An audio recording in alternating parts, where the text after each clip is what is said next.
jab, uppercut, leave you laid out on the floor. Try to duck and roll, hit and miss, now you counting stars. Should've practiced more, should've hit the mask, get out there more. Claim that you're the best. You gotta show me, son. Actions over words, baby boy. Is you real or what? Talking way too much, world come. Back sports, talking way too much, world come. Back sports, talking way too much, world come. Back sports,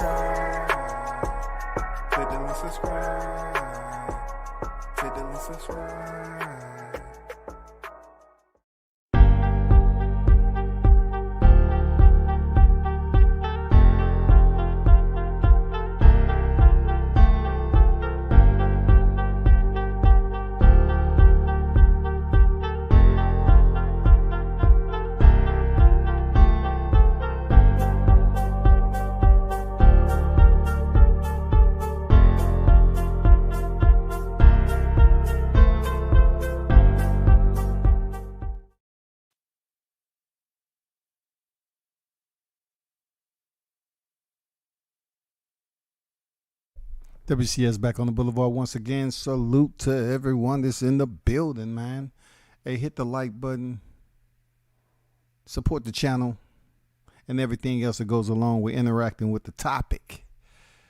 Of course, this is one of those lives that, you know, it's not going to make everybody perk up a little bit. You know what I'm saying? It's just not going to be one of those lives. This is going to pretty much speaking on a fighter.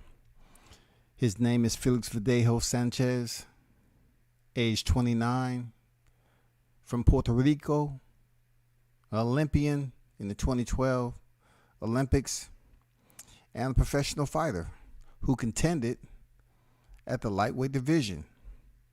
His record, 27 victories, 2 defeats, 17 knockouts, y'all. You know what I'm saying? His alias was El Diamante. And his last fight was December 2020. I watched that fight. It was versus Masayoshi Nakatani, and this is after Nakatani had lost to freaking Teofimo Lopez. You know, and also, you know, that particular fight was for the WBO Intercontinental Lightweight vacant title.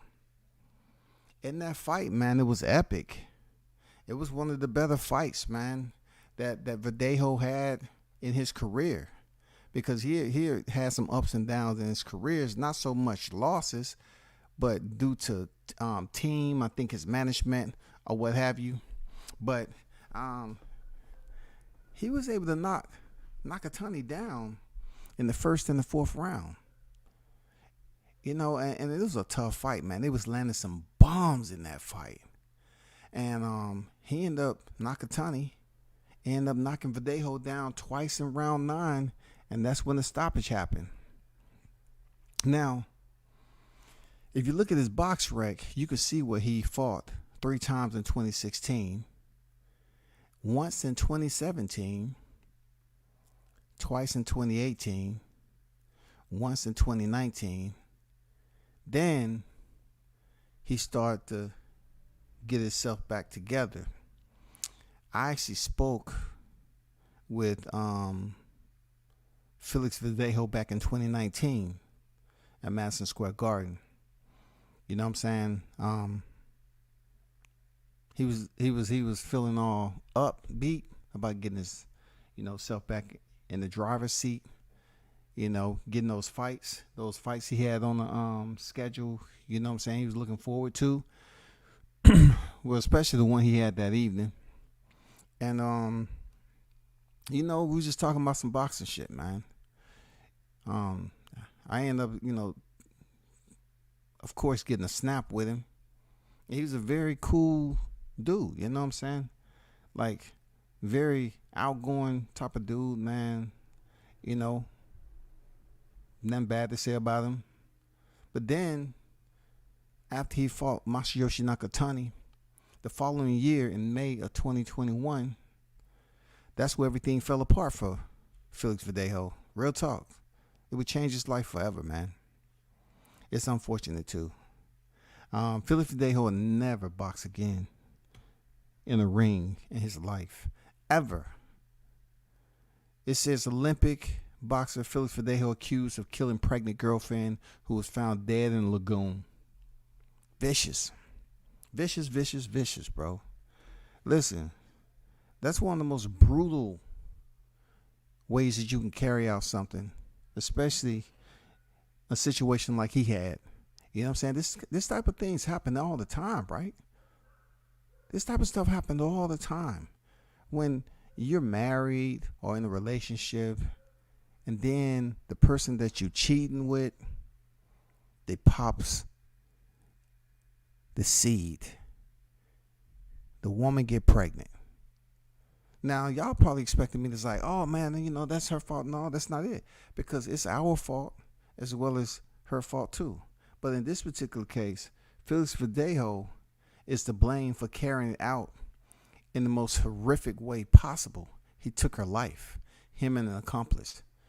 He had been seeing this girl for quite some time. You know what I'm saying? And you know what happened when you get comfortable? She understood he was married. Everybody in Puerto Rico knows he was married. He was a public figure, man. Everybody knew who Verdejo was. Everybody. Come on, man. You know what I'm saying? Everybody knew. And the wild part about this situation, Kilo Ortiz Rivera, she knew that Felix Verdejo was married. And they knew each other as childhood friends, man. They knew each other as childhood friends in this whole situation. So she'd known this man for a long time. She probably wished that he had married her instead of his wife. I'm just saying, they had known each other since childhood. That's how far they go back. And they was involved, in a relationship for an extensive period, all the way up until she got pregnant. So when she broke the news to him, of course he told his family, and Felix Verdejo's family was trying to convince the woman to get rid of the kid. Now that's quite difficult to convince a woman who's in that position to do away with the child when that child is going to leave her attached to Felix Verdejo, who she really wants to be with. That child is going to keep them linked up in life. And plus, not every woman wants to go to the clinic. Not every woman wants to take a plan B. Not every woman wants to discard their child, even though that child hasn't been born yet, just because of the situation that they're in, just because of circumstances for which they both made a decision to lay down with one another, and then the baby pops out. It just didn't pop out by itself. That's what happened when you get comfortable and everything is flowing and you think it's just cool. You think all the arrangements, and you know what I'm saying? We agree, okay? We agree. No kids. And the woman pops up pregnant. So it's no way that she was going to get rid of that baby. That baby keeps her tied and locked in with Felix for the rest of her life. Now that right there is an absolute wake-up call like no other. Because in so many relationships this day and time, right, you have people that lose their lives for the same way that Felix Verdejo carried out his situation. Even though, quote unquote, allegedly, he carried out this heinous act. Right? It's pretty much all over the media. So I'm not expecting any legal ramifications for saying that he went out there and took his girlfriend's life. But, Miss Rodriguez didn't deserve what she got from him. She deserved her life. She deserved her kid's life. All of that. But as I look at this situation with Verdejo, I can't make no excuses. Like, I can't take the moment that I was able to have with him and his team and say, well, him being a public figure, he being a well-known boxer, she knew better. Yeah, both of them knew better. Like I said before, can you imagine? This dude is in his 20s, right? I think when he was locked up, he was about 28, I believe, right? So you're talking about, super personal, yo. This is super personal. This is somebody that you knew for that long period of time, but you might not have had eyes for him like that. And she might have never let him know that. You know what I'm saying? From what I understood reading these articles, that they just had a respectful friendship with one another, and then it turned into something more when they got older. She was fully aware that he was married. Everybody over there in Puerto Rico knew that. And it's all good until you get that. What Lil Wayne say? You better wear latex, because you don't want to get that late text from a female saying she's late text. You know what I'm saying? You know what I'm saying? You just don't want to do that. You better make sure you wear that latex, because you don't want to get that late text of a female talking about she's late next, or whatever it goes. But it's unfortunate, real talk, that this went down. So we're going to read the article, and we're going to kind of dive into this situation. Unfortunate for Verdejo, man. He's done in life. He's never seen the light of day on his own free will and accord ever again in life, man. They're talking about this man will potentially get 99 years, you know? So let me see who's in the chat, man. Big Blunts and Boxing on deck. What's good with it, dog? Salute, comeback. What's good with you there, Big Blunts and Boxing? Y'all make sure y'all sub the Big Blunts and Boxing, man. Show them love, you know what I'm saying? Karate on deck, man. Ruined his life. Absolutely. Absolutely. Andrew Charles, salute. What's good there, Drew? What's good with it, bro? So let's get into the wickets, man, because this was absolutely a horrendous act, man. Look, I can't imagine knowing somebody for that long period of time, right? You knew this female for that long period of time, and then you have to make a decision, because everybody in your family knew you was having an affair. Your girlfriend knew you was having an affair. Your team knew you was having an affair. They know you was going back and forth. You know what I'm saying? You was pedestrian back and forth from your wife to her house. You know what I'm saying? People knew that. People knew it, period. But somehow in between time, her feelings got the best of her. And I don't know the arrangement, of course, but I'm just thinking, like, I'm just going to play the advocate. It don't have to be the devil's advocate. I'm just going to play the advocate. Maybe she felt like, it was slipping away. Maybe she was exhausted from the situation, being that she wasn't moving no more close. Because sometimes situations like that, the girl in there fall in love with you, even though you told them ahead of time that this is the arrangement. I'm married. I got kids. This is not going any further than that. But if you keep on going over there, being a part of them in their life and being a part of who they are, them looking forward to see you, it gets difficult for women sometimes. It gets difficult for men, but more so women, especially in her situation. She known him before he knew his wife, from my understanding. And she might have felt that she needed him to be closer, and she got off birth control or whatever. I don't know what the heck happened, but she popped a kid, man. She was already 2 months pregnant. She never had a kid, but I'm just saying she was 2 months pregnant. So it said an Olympic boxer is in jail accused of kidnapping and killing his pregnant girlfriend, whose death in Puerto Rico fueled a protest on the island where a state of emergency is in place after a rise of violence against women. Felix Verdejo Sanchez, 27, who competed for Puerto Rico in the 2012 Olympic Games in London, was arrested Sunday, the U.S. Attorney Office for the District of Puerto Rico said in a statement obtained by People.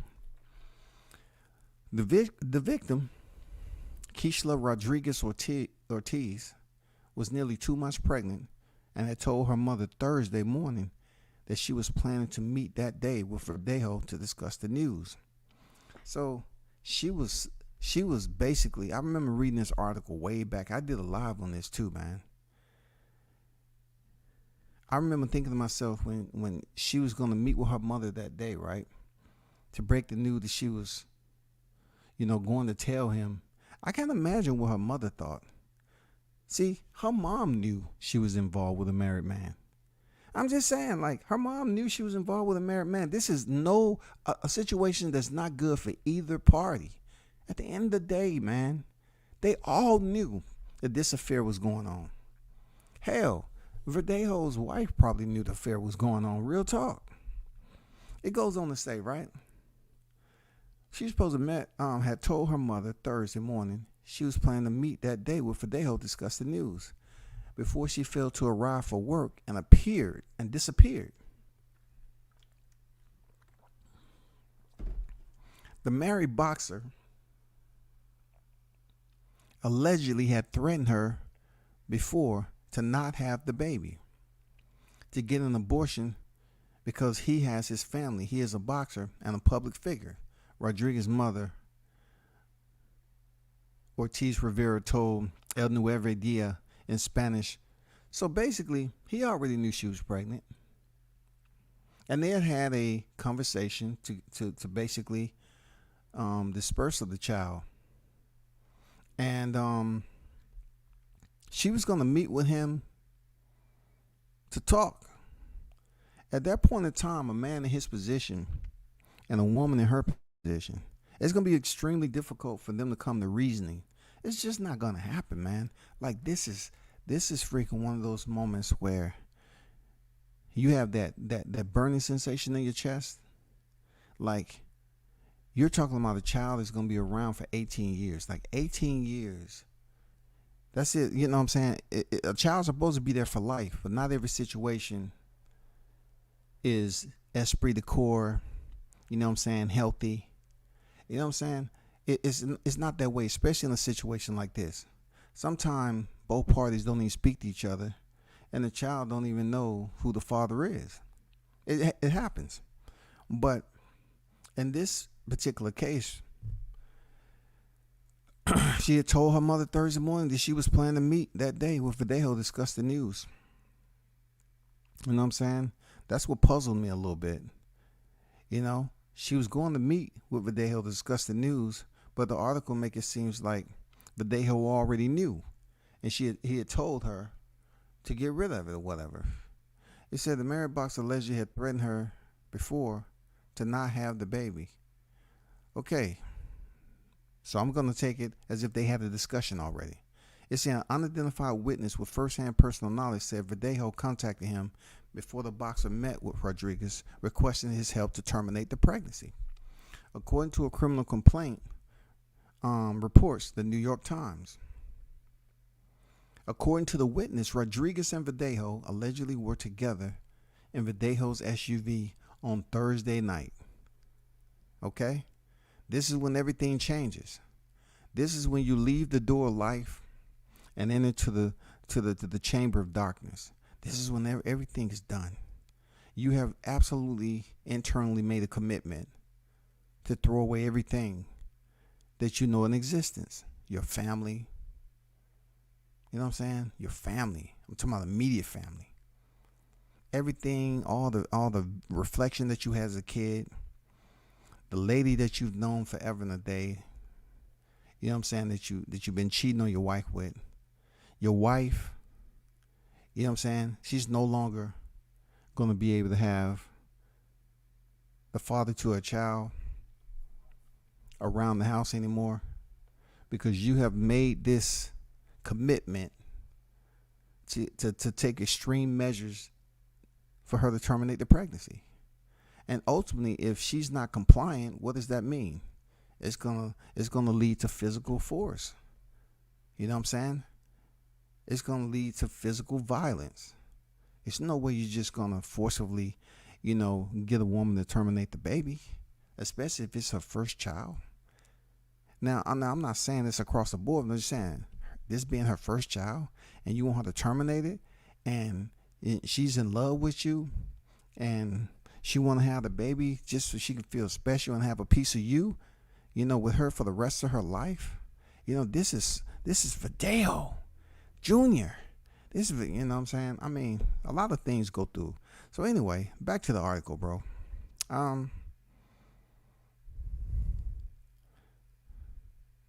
So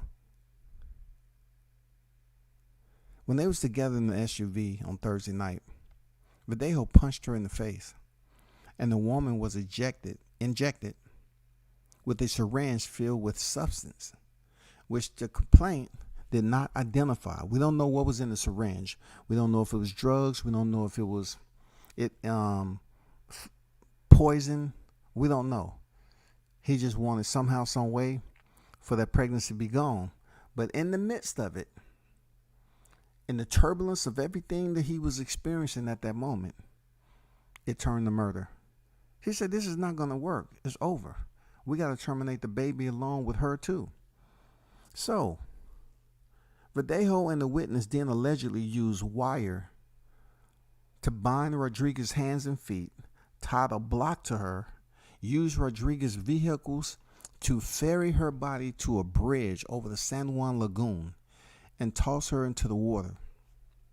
After which, Verdejo fired a pistol at her, the complaint alleges. So when I read this article, when I first did a live on this last year, from my understanding,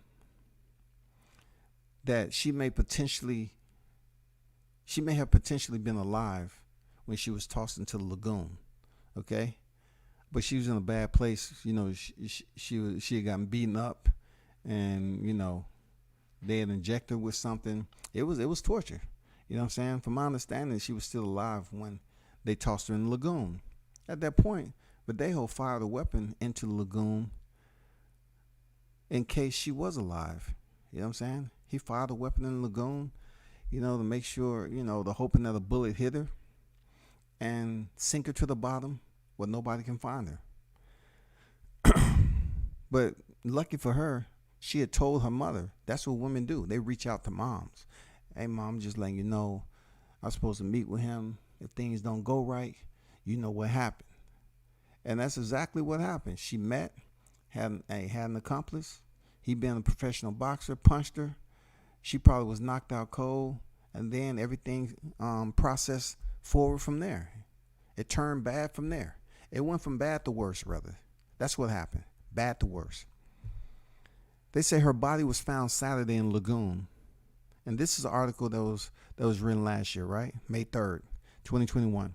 Her body was found Saturday in the lagoon and identified through dental records, according to the Times. Cell phone and location mapping data revealed that Verdejo was near Rodriguez on Thursday and corroborated the witness account, the complaint states. Verdejo turned himself into authorities on Sunday night. He is charged with kidnapping, resulting in death, carjacking, resulting in death, and intentionally killing an unborn child, according to the U.S. Attorney.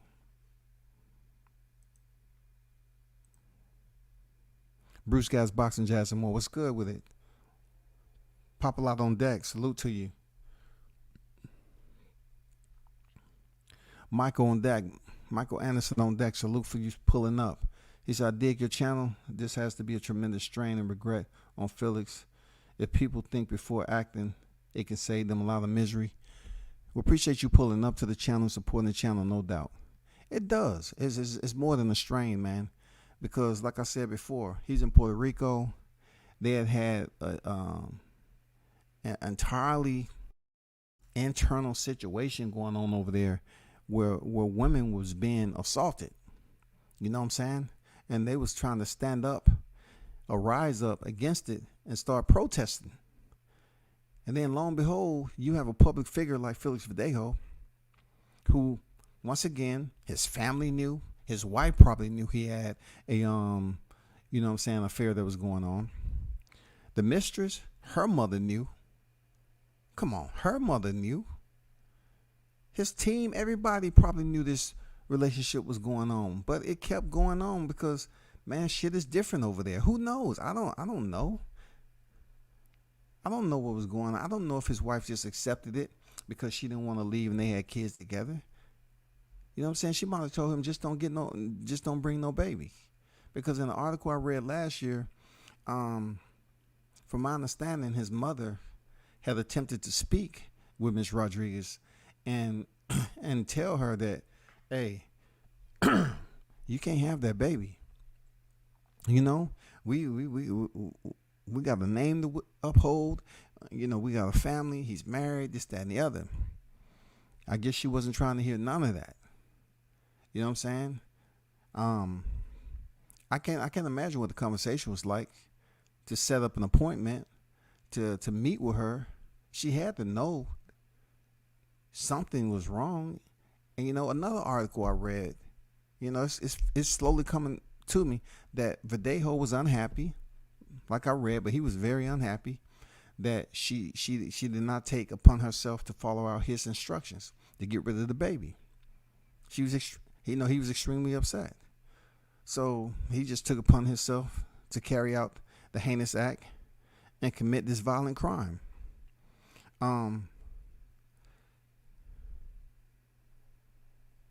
Let me reread that paragraph again. It said Verdejo turned himself into authorities on Sunday night. He is charged with kidnapping resulting in death, carjacking resulting in death, and intentionally killing an unborn child, according to the U.S. Attorney's statement. The kidnapping and carjacking charges carry a maximum penalty of death, with the maximum of life in prison for the intentional killing of an unborn child. An attorney for Verdejo, Jose Izari Perez, told NBC News on Monday that neither he nor his client were available to comment. The victim's cause of death has not been released. Well, we know the trial is going on. There's probably more updated articles out there than this.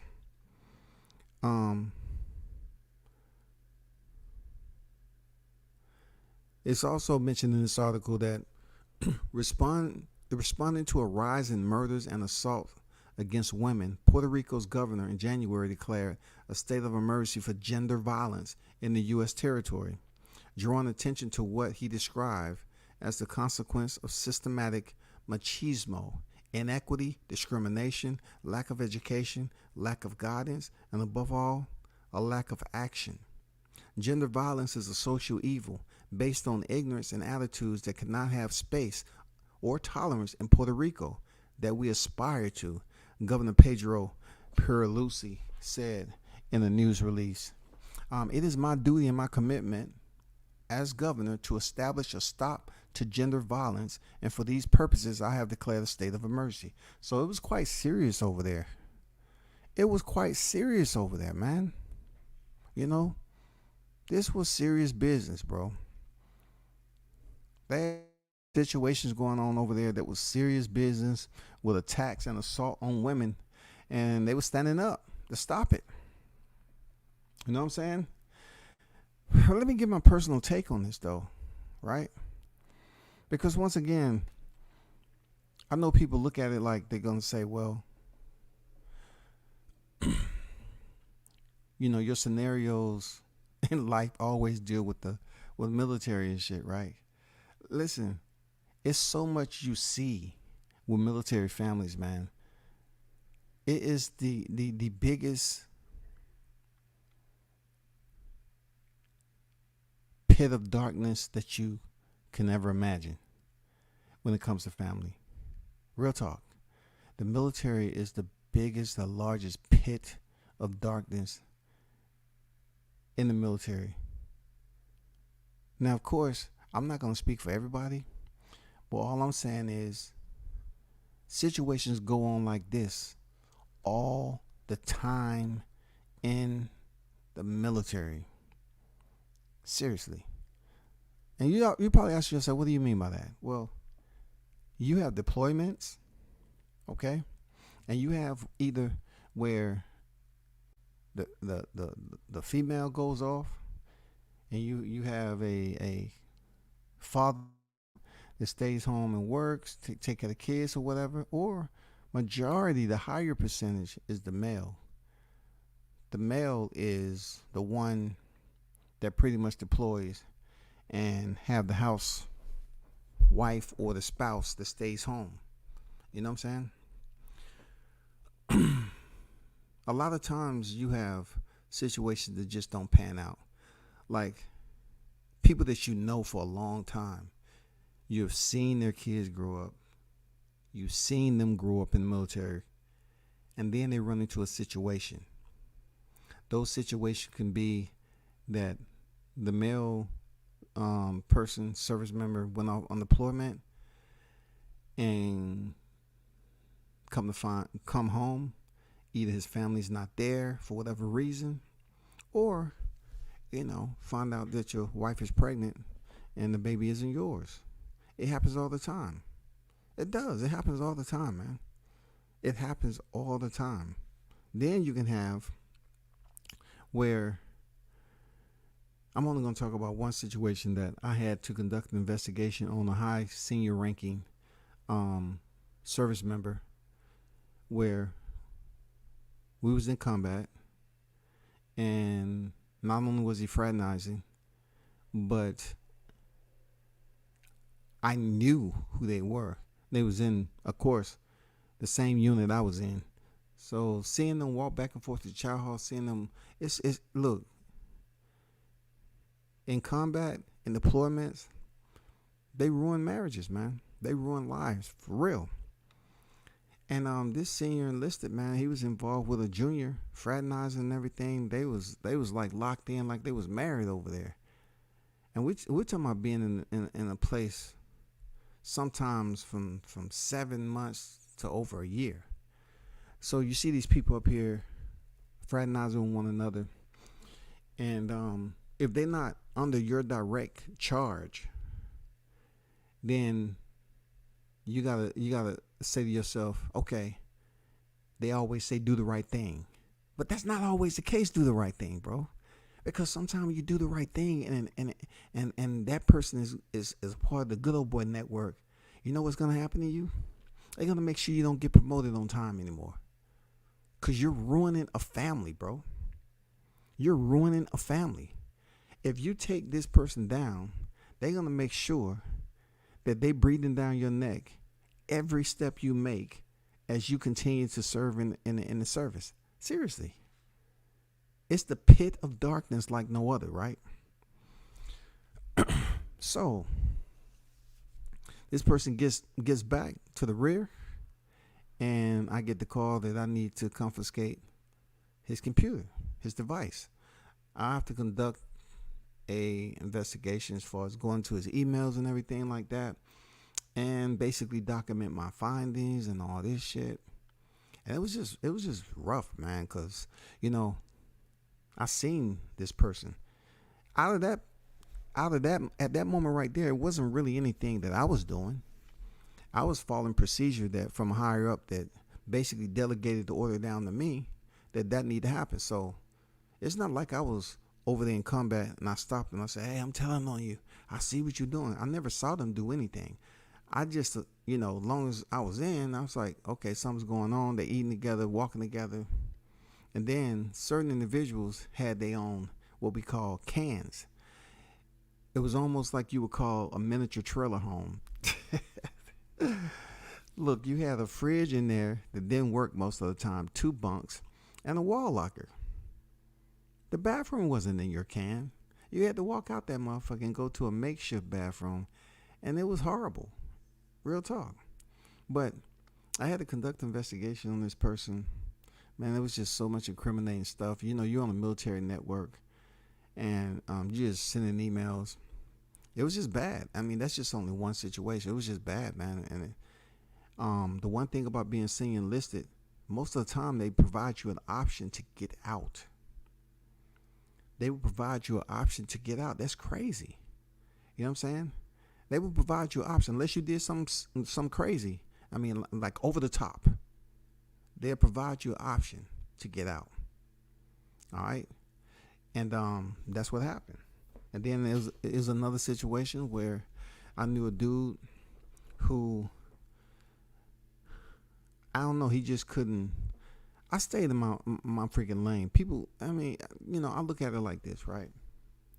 I seen a guy who had like 5 kids, and he was locked down very, very hard. You know what I'm saying? From countless times of being caught doing what he was doing, just lockdown, lockdown, lockdown. I mean, this shit was just repetitive. I remember one time he got in trouble, and this is one of those junior service members either. This is one of those junior servicemen. This is people who've been in for a while. So you have all those kids at home. You get locked into a relationship, and most of the time, these youngins that come in there, they want to date the higher rank because they already established, right? They don't have to really want for much, because the senior service member is going to try to make sure they babysit it and everything else, and make them feel good. You know what I'm saying? And then a lot of times they internal to the unit. They work in the same unit, bro. They work in the same unit. So this dude has a big family, get caught up in some shit, and they say, hey, we got you for this. Instead of taking your rank, we're gonna send you over here and get you out of this place. Boom, boom, boom. Start over from scratch, because they know the deal. Hell, goddamn, some of them higher ups, they doing the shit themselves. So they say, we're gonna move you from this duty station to the next. Start over, get you away from this place. Well, guess what?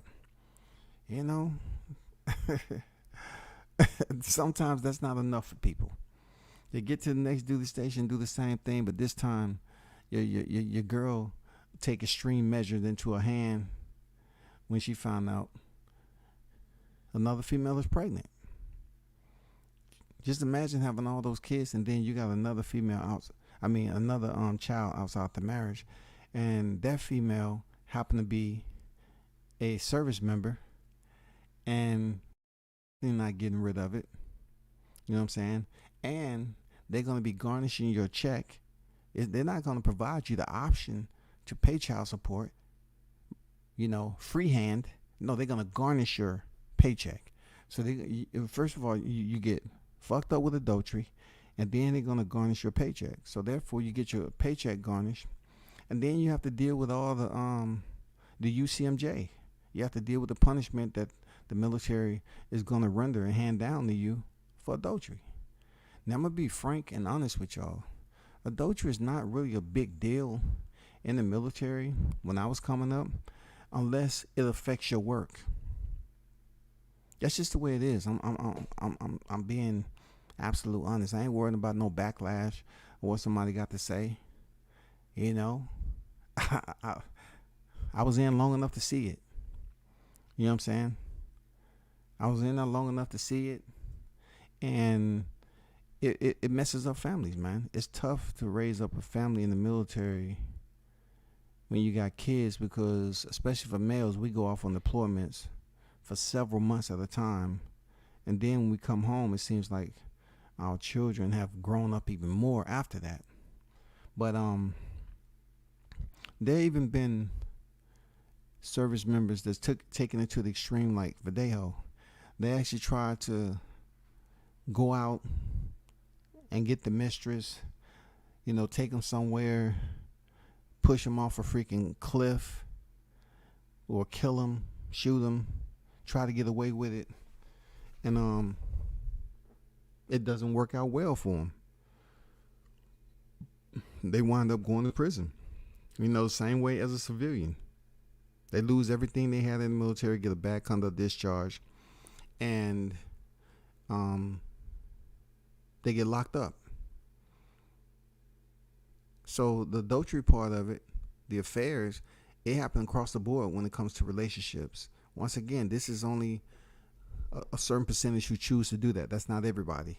I don't want spouses listening to this live, who may be spouses of a military service member, and they start to say, excuse me, can I talk to you right quick in the living room? I was watching that guy that you said, that retired guy. Yeah, he was talking about how you on deploy. You know what I'm saying? Hey, look, the people that know me, when they walked out of their house, when I was up there with their family, and them dudes try to attempt to walk out the house and leave their wife home till they come back and bring some drink back or some food, I went with them. Never, I don't care how long I know you, I stayed away from that shit. But anyway, back to Felix Verdejo. It's unfortunate for him that he pled not guilty to this situation. And I think in his mind, he can get on the stand and try to put majority of the culpability on the accomplice.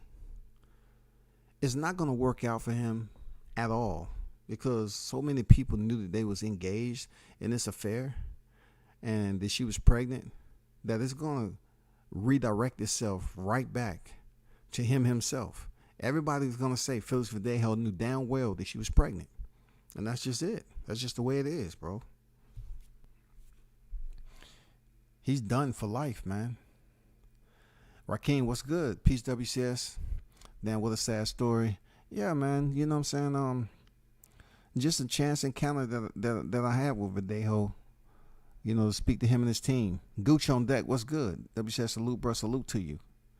Stickum said, checking in late, but I'm here. Salute, WCS. Salute to the chat. No doubt, man. Thank you for pulling up. No doubt about it. But for Verdejo, man, he has a long road ahead of him.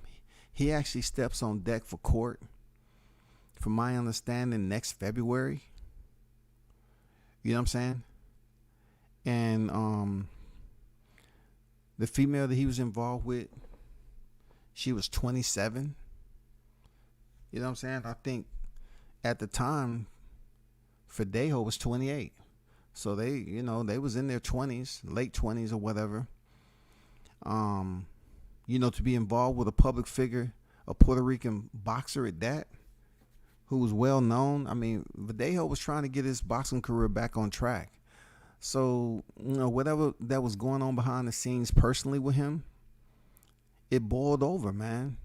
They bind it. Look, this is what I said in my live the other year, last year too. Just think about this. It's almost like he did this before. How do you say, okay, help me terminate a pregnancy?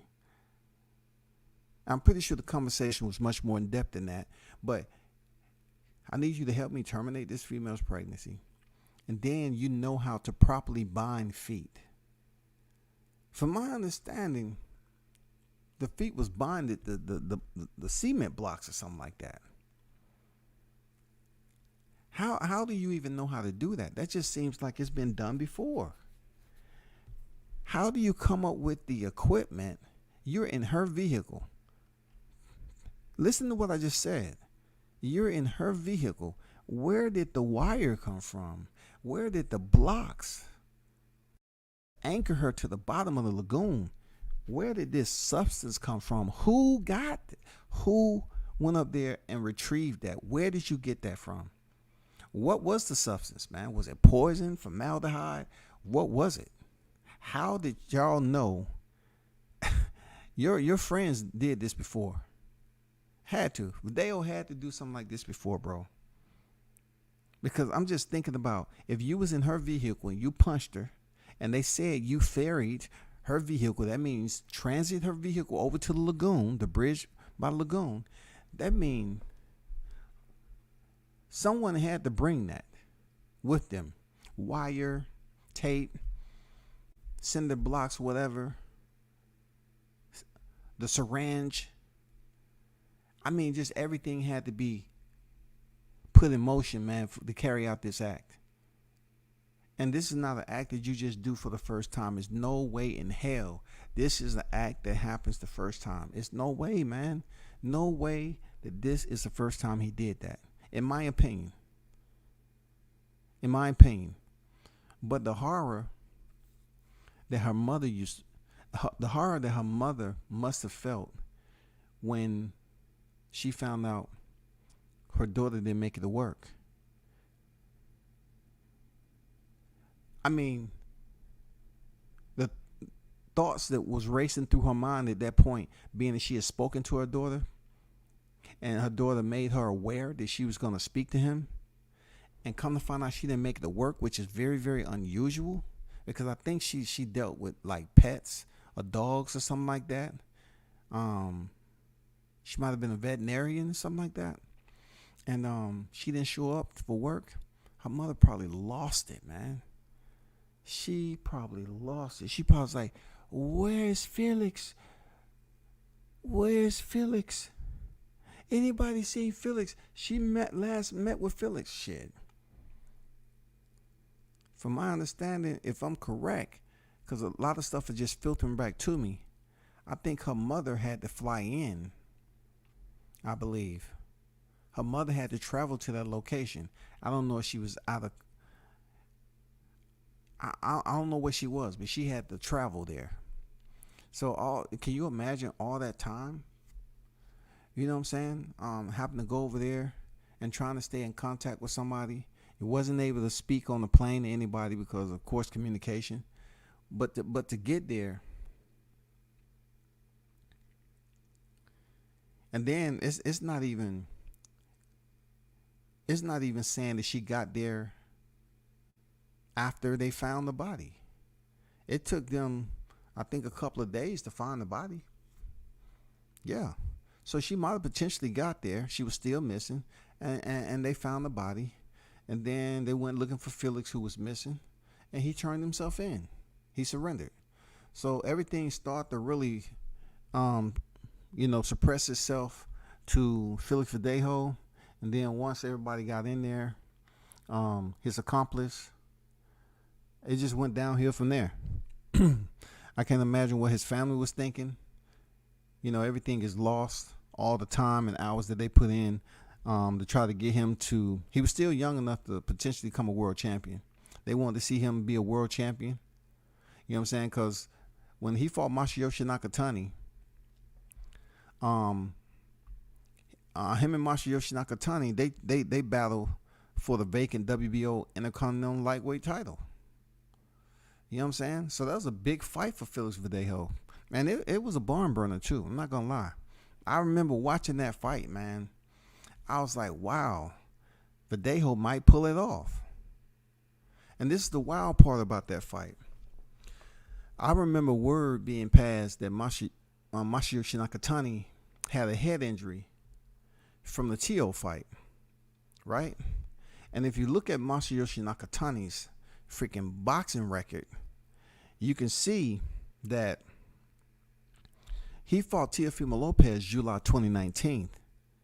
And it took him over a year, y'all, a year and a half, to return to face Felix Verdejo. Real talk. Lopez Sr. told me this. Teofimo Lopez beat Nakatani via unanimous decision July 2019. He didn't return to fight Felix Verdejo until December 2020 because it was said that he had a serious head injury or something like that. In boxing, we know, depending on who you are, you can get cleared or whatever. So, whatever the case, he stepped in there with Verdejo, and it seemed like that head injury may have played a factor. It looked like it was going to play a factor in determining who was going to win this fight. And he ended up pulling it out in the 9th round, man. So then Nakatani took a shorter period of window off, and he went in there and faced Vasil Lomachenko. And I was like, he stopped this man in the 9th round. Something's going on with Nakatani. And the rest is what it is. But Felix Verdejo had his best performance to date against Masayoshi Nakatani. You know what I'm saying?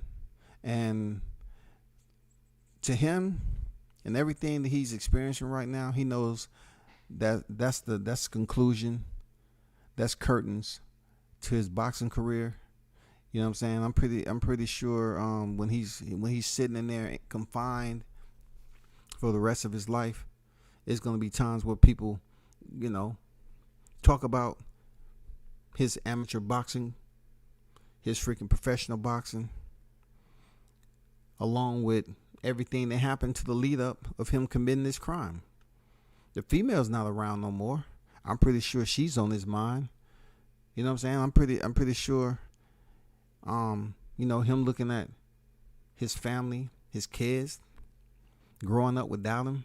He'll never be able to go to the park with him anymore. He'll never be able to do any of that. He'll never be able to see if one of them can grow up and be a boxer like he was, be better than him, or whatever. His mother's without it. All that is gone for him. He's done. He's gonna die in prison, man. And it's all the way a sad situation at the end of the day. Very, very sad situation for Felix Verdejo. But you see him in person, man. He seems like a cool cat. Just from the short period of time that I was talking to him and his team, and that was that, man. You know what I'm saying? There's not too much I have to say when it comes to his freaking court case and all that. At the top of the year in 2023, he will be inside the courtroom. That's what it is. There's nothing that can be said about it.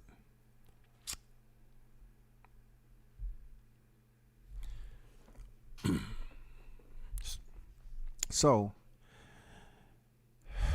I'm going to talk about a little bit of boxing news or whatever. All right? Because I have to. You know what I'm saying? Even though I was just talking about a boxer, that was a little bit of like what you consider a downer. It wasn't enlightening. Hold on for a second.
All right.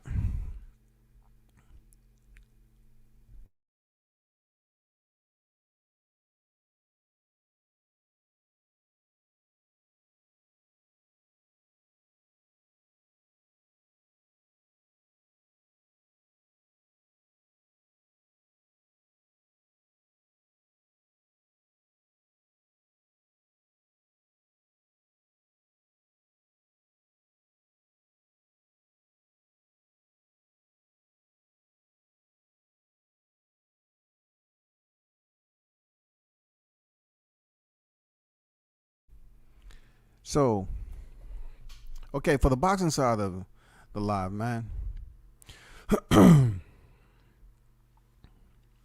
I can't say it's a lot going on, but it is to close out the year.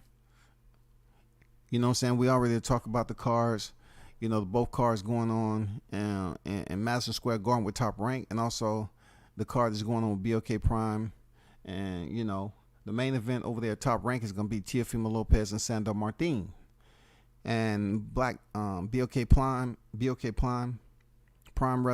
it's going to be main event Terrence Bud Crawford versus David Avanesian.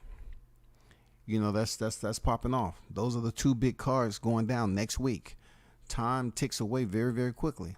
Now, I look forward to being out there, in Omaha. But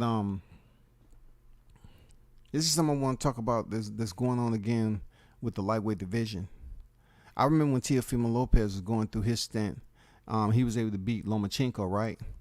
And he did everything he's supposed to do. He beat him straight up, straight down. It wasn't no freaking controversy to it. None of that shit. He beat Vasyl Lomachenko, who was pretty much ranked number 2 on the pound for pound list. He was up there.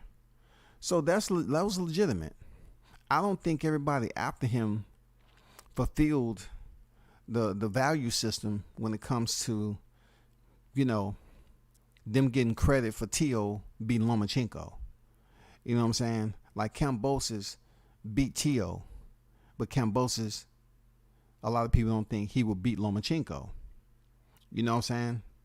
And then being that Kambosos only fought Teofimo one time and there was a health condition, people was like, well, do we give him full credit? Because now it's coming out, the medical records, that he wasn't healthy. He wasn't 100% that night. So now Devin Haney has to deal with this situation with hoping and wishing that Kambosos selects him. And at that point in time, I made it perfectly clear that Kambosos was not looking for Haney at all. I told people this, that I spoke to his team. They weren't looking for freaking Haney. They was going to where the money was, and they was looking for Lomachenko. Hint, hint, hint. And that's what they was looking for. Exactly. But God or whoever their supreme being is was looking out for Haney's, because he ended up getting a shot anyway, twice. And he ended up cleaning out 2-0 for the Aussie double. It was so much riffraff between him and Teofimo Lopez that Teo could have fought Devin Haney. He could have. He could have fought Haney if he chose to. He wasn't mandated. It wasn't anything that was forced upon him. He had the choice. He had the straps. That's what he had. At that time, Devin had the belt too. Could have fought him, but he didn't. He chose Kambosos. So you had that back and forth, verbal jousting going on between them two. That died down once Kambosos defeated Teo, and then Devin Haney picked up all the straps. He's current reigning defending undisputed lightweight world champion. Now he has a different situation. Now the tide has switched to start up another so-called rivalry in another division. We've seen the back and forth melee go on at the welterweight division. Now we're seeing something beginning to spark up once again in the lightweight division. Like prior to, it wasn't two black fighters. You know what I'm saying? It wasn't two black fighters. It was one Latino fighter and one black fighter, period. But if you dumb down the competition now with Teofimo leaving, right? And then it was some fights periodically. JoJo moved up and everything. Falk was able to fight Devin, took that L. It's not too many big names up there. We can't mention Shakur just yet and Keyshawn because they are in the lightweight division. But I'm talking about what we was communicating with, a year ago. And those names were the names of Teofimo Lopez, the Devin Haney's, Vasil Lomachenko's, the Ryan Garcia's, Gervonta Davis, and stuff like that. Now it's more so you have Devin Haney, Lomachenko, Gervonta Davis. All right? I'm just saying off the old guard of the names that's been there. All right? Those three right there. Period. The reason why I'm still putting Lomachenko in there is because if he's able to fight for the unified titles again, he's been there, done that already. He just didn't become undisputed. So his name has relevance because freaking whoever and everybody's going to keep his name relevant until he lose again. And then he's going to find himself withering away, leaving the sport because he has a lot of miles on him. So Devin goes in here and beat Lomachenko. Now you have the call out that's happening once again. Now we see the cavalry on the march once more. Devin Haney, Gervonta Davis. Gervonta Davis was adamant about making it known how he felt. In these somewhat sparring rivalries, you have stories and history behind this shit. So heard what Devin had sparring, you heard what Shakur Stevenson had to say. That's going to get very interesting, bro. That's going to get very interesting. Especially, Gervonta made that shit perfectly clear how he felt. And Haney and them is never going to back down from any shit talking, especially when it comes to sparring. So with that said, we're going to have another situation. It may not last as long as freaking Errol Spence and Terrence Crawford, But we have another situation that's about to erupt. Real talk. It's about to get stupid. It's just it's just up to how long Devin Haney's gonna be at the lightweight division. I don't know how long he's gonna be there. But if he's gonna stay there to fight Lomachenko and then take another fight after that, so we can put him in 2023. All right? We can put him in the whole year 2023 possibly. I'm going to be honest with you. I've heard and seen trash talk before. It don't do shit for me. You know, especially when it comes to, boxing. Because, for one, Gervonta Davis is tied down for 2 fights. Even though it's only one that's on paper right now that we know that's happening, boom, in January, we don't know exactly when Ryan Garcia's situation will come to fruition. And then we have the Lomachenko-Haney fight. If that fight goes down, we'll see. But do we really think if Devin Haney goes in here and defeat Lomachenko, Gervonta Davis goes in there and defeat Ryan Garcia, is it possible for this fight to be made though? Like, can we actually get a fight of this magnitude against 2 black fighters, man? They have obviously, it's somewhat similar to what we're dealing with in the lightweight division. I mean, in the welterweight division. Except Devin Haney is undisputed. He has all the belts, period. He has all the freaking belts. In the case of the welterweight division, Spence has the 3 and Crawford has the 1. So that leads up to the Gervonta Davis situation. He has the same amount of divisions as Crawford. I'm not comparing him to Crawford by no means. I'm just saying he's a legitimate 3-weight world champion. Don't blame WCS for saying it, because I'm going off what is fact. Terrence is a 3-weight world champion. So you have someone who has a single division, who's undisputed, and then you have Gervonta with the weight of 3 weights to his name. I think that's enough right there to make this freaking fight. I don't want to hear no M words talking about marinate. I don't want to hear that shit right now. All I want to hear is it possible for us to see these fights? Is it possible for us to see a fight to the magnitude of Gervonta Davis, hard-hitting, lethal, TNT dynamite Gervonta Davis, going there against a pure skill boxer, technician like Devin Haney? They match up well when it comes to styles. Both can box. Both has been in there to the highest mountain. You know what I'm saying? Both have fought to that pinnacle. Real talk. Even though a lot of people want to devalue what Devin Haney has been able to accomplish, he has all the belts. Boxing is not a sport of liking. We can see that on the YTC. It's not a sport of like. And it's not a sport of righteousness either. It's a lot of sinning that goes on in boxing. It's a lot of people who have sinned in boxing.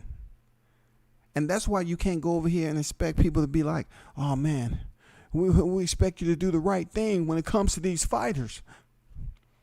The best should be fighting the best, period. That's not the way it works. But looking at these 2 fighters, man, I'm anxious. I'm like, shit. That's what we talking about, man. Them 2 linking up, that's what we need. And it's not too far off the tracker. It's not too far off. I mean, goddamn, we're talking about just past the mid part of next year, just past back end of next year, possibly. About the end of next year. Let's say the end of next year. The end of next year. Because it's not for undisputed. You know what I'm saying? It's not like, Devin is not going to have any type of mandatory situation. I mean, like, he's not fighting Tank for any of the belts. He has them all. So it's going to come down to if they can speak on this the right way. If it can materialize the right way and we don't hear that M word, I don't want to hear the marination process happen when it comes to black fighters, especially in this era. We need more of these matchups, these rivalries taking place where we can see at least 2 fights. For Christ's sake, we just seen Canelo Alvarez fight Gennady a 3rd time. Even though he had goddamn 20 fights in between the rematch and the trilogy, at least they fought 3 times, bro. We was able to see Charlo fight Castaño twice. I mean, we're rarely seeing fighters fight twice. Maybe we can get 2 good ones. I'm saying, why not? I mean, we need to take advantage of what's going on in the lightweight division. You have a lot of good faces, solid fighters, stars down there at the lightweight division. It'd be good to see Haney and Tank lock up 2023 at the end of 2023. Real talk. It'd be great. Real talk. It'd be great to see that. But what I'm not looking forward to is on the YTC. Hold on for a second.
All right, I'm back.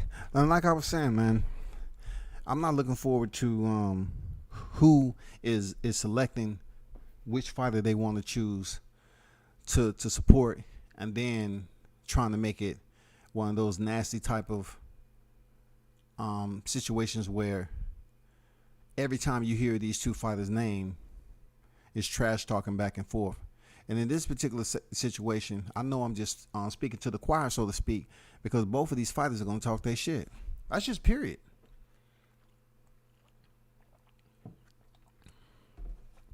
I don't see Gervonta Davis shutting up anytime soon. I don't see Devin shutting up anytime soon. These 2 fighters themselves have no problem with talking shit. They got a history. They've been in the ring sparring.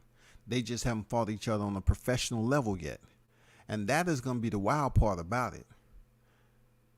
That's going to be the wild part about it. This is just going to be one of those situations where it's going to be a lot of talking on YouTube, but yet can we get the motherfucking fight? We already been to the talk game. You know what I'm saying? We've been through that carousel. We rolled the motherfucker around and around in a circle. Ain't shit changed. Every rotation ain't nothing changed. Came back around. You got to fight yet? No. Okay, I'm just going to stay on this motherfucker again. Oh, we got to fight? Oh, no. Okay, I'm just stay on this motherfucker again. You know what? I'm tired of it. Let's go to the Ferris wheel. At least we can get a better view. We can go up in the air and see this shit because this carousel going around and around, I'm getting bored. That's what it's going to be. The same carousel of reporting. You know what I'm saying? If this fight don't happen, it's going to suck, bro. It's going to suck, man. Real talk. It's just going to suck. Because this is a very, very entertaining fight stylistically. And both fighters have achieved championships in their career. Now, of course, Gervonta has been on record as saying, how you going to keep me off you with no power? You know he was going to come. You know he was going to come that route. He was going to come with that type of smoke. And one thing I tell people about Gervonta Davis, not to take anything away from Devin, Gervonta is a savage, bro. Gervonta Davis is an absolute complete savage when it comes to the hunt. It's certain things that he does in the ring that's savage material, savage actions, the mentality, you know what I'm saying, that he has in there to go on the hunt. He does it. He has the killer instinct, man. He's very, very vicious when it comes to his boxing. Look how he set up Leo Santa Cruz. That's not the only knockout he achieved in boxing, but just look at it. Just look at it. Look how he set it up, man. It wasn't no irky jerky. It wasn't like he was trying to rehearse the shit and go through the motions. He knew exactly what he was doing, and he closed it out viciously. That Leo Santa Cruz knockout, it wasn't something just a fluke. That shit was well planned and timed, and he consummated him. Over, done with. That's going to make for an interesting fight, seeing how he went out there and stopped Rolly Romero. Rolly looked like he was a super welterweight in there. Everybody always say, well, Tank Davis small, Tank Davis. Shit. Now we got Devin Haney, who's really looking bigger now in the ring. I don't know if because he got older. He has put on weight. I don't know how much of a problem that's going to be with him sticking in 135. You definitely want to stay in the division too long. We just seen Shakur Stevenson lose his titles on the scale. We seen Teofimo Lopez hang out just a little bit extended past, their comfort zone to be in the lightweight division. I would rather a fighter that has accomplished what Devin was able to accomplish leave on his own accord. And from my understanding, the last word I heard from him was that I think he may have said something that don't too much look into it or read into it the way he looked or whatever. I'm not sure, but pretty much, he understands he's in control of dropping weight and getting in there and getting it in, which he did. Both fights he did. He looked in the rematch. He looked dry. He looked sucked in. You know what I'm saying? But he still went in there and did what he had to do. He was on the gas. Kambosos fought a whole nother different style. You know what I'm saying? He made the adjustments, came out on top, defended his titles. It's certified. Now the question is, who did he fight? I mean, how does his performance rate now that he's about to face what they call the cream of the crop in the lightweight division?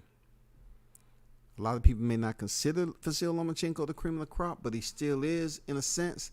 He was the former unified champion who a lot of people believe Lomachenko did not give Devin Haney the opportunity to just, allow him to fight. He went on and fought Teofimo Lopez. So I'm pretty sure with Bill and all them, they're going to take that in consideration. They've been waiting. So they just can't go. I mean, they just can't wait to go in there and prove that they better than Lomachenko. And plus, Lomachenko is going to look good on his resume too. You know what I'm saying? Not too many people can say they have Lomachenko on their resume that's actively fighting right now. I'm talking about in the win column. Teofimo does. Teofimo does. Now let's see if Devin Haney can put him on the green side. You know what I'm saying? And then, you know, it's going to lead to who he fights next. Who's going to be next? Will we get the Gervonta Davis fight or what, man? You know what I'm saying? I mean, damn, I don't even like talking about that shit. I'm more focused on other shit. This shit is good banter. It's good back and forth. You know what I'm saying? You want to pick up a racket and shit and goddamn want to toss some, hit some adjectives and nouns and shit. Verbs. I really don't want to go back and forth about this fight because it's so far off on the horizon. It's pitiful.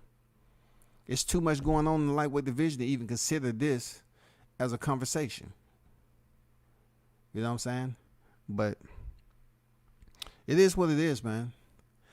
Talking about the heavyweight division, I'm hearing now, based off the performance, right, that Jermaine Franklin had against Dillian White, which I thought he did very good. He was caught with some heavy shots that would have knocked certain people out. Franklin took that shit. He just was exhausted. Like, Franklin was exhausted near the end of the fight.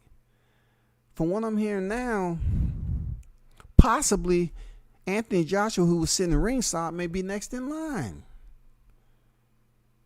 You know what I'm saying? Anthony Joshua may be next in line for Jermaine Franklin. Now, you know what I'm going to say, right? I'm going to say, I wonder how many people are going to complain about this like they doing my guy Crawford. You know what I'm saying? I wonder if you're going to feel petty and say, oh, man, Anthony Joshua fighting a guy who's not even established yet. He lost to Dillian White, and now Anthony Joshua. Nah, they're going to say, oh, man, that's a good fight. It's good that he's giving the fighter an opportunity to grace the square with him. That's awesome. But when it comes to Crawford, man, David Ambien, man, ain't nobody watching. Yes, you are. I'm just saying. Jermaine Franklin may be Anthony Joshua's next opponent. Anthony Joshua is on a 2-fight losing streak right now. Who would have thought when I was back there in the day, sitting up here in all these debates, when the shit was going on with Deontay Wilder and Anthony Joshua, right? How they was just talking so big of Joshua. And I say, man, he's a robot. He's a Nigerian robot / British robot. You know what I'm saying? He's a robot. It's only a matter of time. He's not that special, y'all. Eddie Hearns did an amazing job. And sure enough, Andy Ruiz, he fucked it up. And then comes Alexander Usyk, the only man to beat him twice. And look, before Joshua get out the sport, man, he might take another L or two. Truth be told, if Jermaine Franklin come in with a solid fight camp, now that he may not have to go back to where he was working in the warehouse, and he come in with a solid fight camp, and we all know that Anthony Joshua, though he looked pretty good, Anthony Joshua looked pretty decent in the rematch against Alexander Usyk, but he still tired himself out. If Jermaine Franklin come in there, man, and he can produce another similar performance that he did with Dillian White, it's gonna be interesting for Joshua. Like Jermaine Franklin, I wouldn't consider him no heavy hitter. But then I also have to look at how good of shape he was in. Was he in top-notch shape for that fight with Dillian White? Like, what type of fight camp did he have? Did they give him a little short notice and say, okay, come in here, you got Dillian White in 4 weeks? If he's indeed fighting Anthony Joshua, that's going to change his life and probably be his biggest paycheck. So with a full fight camp, I'm thinking Joshua might be in trouble, man. We might see Joshua take 3 straight L's. I wonder, look, I'm just talking because you know who I really want to see fight Joshua? I really want to see Deontay Wilder fight Anthony Joshua. Truth be told, man. No more sitting around. Both of these fighters has losses on their record now. Both of these fighters has been in there with with top tier opponents in the heavyweight division, but Deontay Wilder has considered the number one heavyweight on his damn boxing ledger 3 times. I really want to see Deontay Wilder go in there and get his just due with Anthony Joshua. I do, man. I want to see that fight, bro. It's long overdue. The time is now. Let's make the motherfucking fight happen, bro.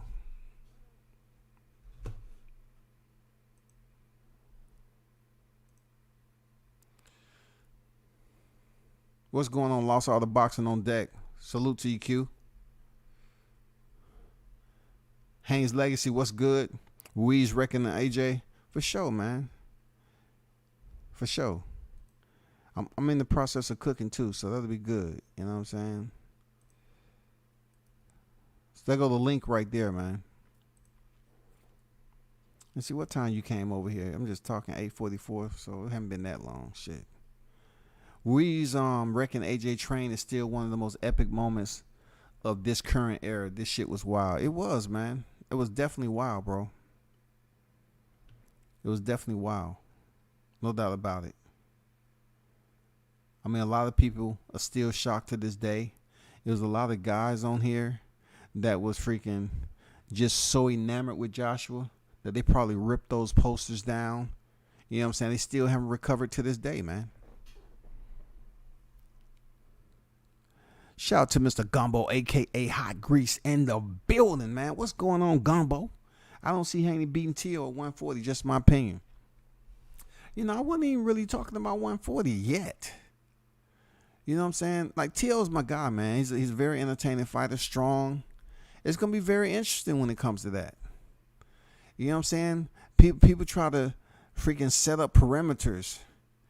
You know what I'm saying? Lines of the defense when you bring up T.O. and Devin.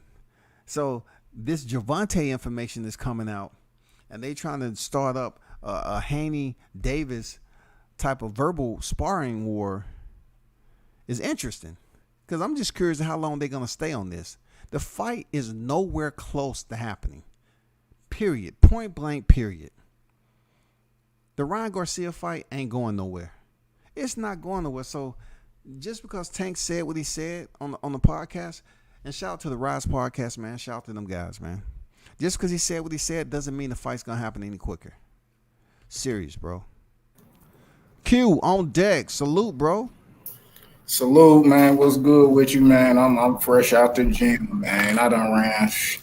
I tried to get 3 miles in, man. I couldn't get it, man. I got 2 in though in a decent little workout, man. That's what's up, man. 2 miles. A lot of people can't do that. Yeah. I mean, you talking about 2 miles in 2 days or 2 miles? No, 2 miles today. 2 miles today. Yeah. Yeah. Okay. I did like what I did like. Half a mile. I did like half a mile on the elliptical and then did the other mile and a half on the treadmill. That's what's up, man. Yeah, so trying to get back in the gym, man. Shit. Get my girl back. What you train? You train for boxing? You a boxer or what? What would you train for? Yeah, I train boxing. I got me a boxing gym membership, but always before I start going to the gym, because every time I go to the gym, first day I go to the gym, oh, you sparring? Oh. so I always get in shape at the gym with my wife, and then like a month later I'll start going back to the boxing gym because shit, they trying to get you to fight in that motherfucker. I feel you. I'd be damned the nigga knocked the wind out of me. I got to get these sit-ups. Yeah, for sure. Yeah, get that core right, dog. Get that core right. You know what I'm saying? King Mitch on deck. What's good? Facts, man. Well, what you talking about? I just popped in about 10 minutes ago. Yeah, I was just revisiting the Felix Verdejo situation and him, you know, basically pretty much taking his mistress' life, who he had pregnant, a female he knew since he was a child. You know, they both knew each other when they was youth and grew up, and they ended up messing with one another.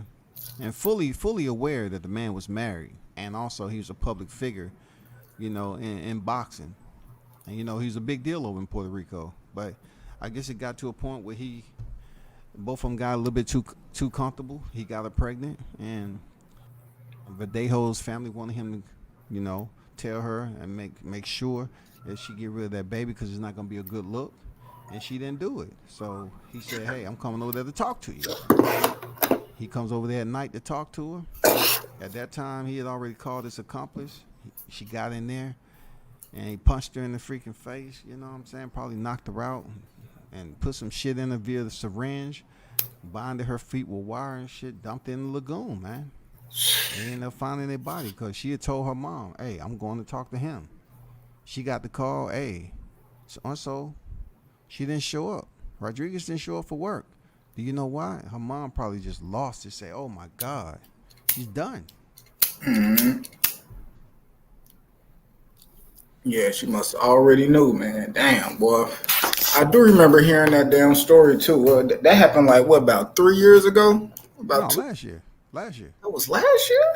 Yeah, that was last year, bro. That was a shocker because he had just fought December 2020, bro. He fought Masayoshi Nakatani. The post-pandemic, the back end of the pandemic, bro. And then that news broke. Crazy, bro. Yeah, I remember hearing that. I don't know why that seemed like it was longer than that ago, man. Time flying by. So he on trial now?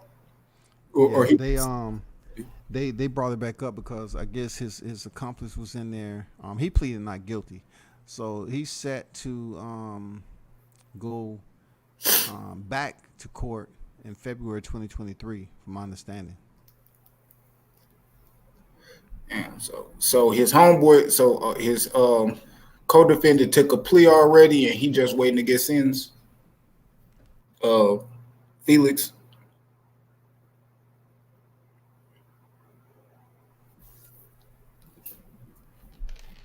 Can you hear me? Yeah, I hear you. You was good. You was good. So they just waiting to sentence Felix, and they already sentenced his boy to 30 years. Hear me? What now? Yeah, I hear you. I said so they waiting to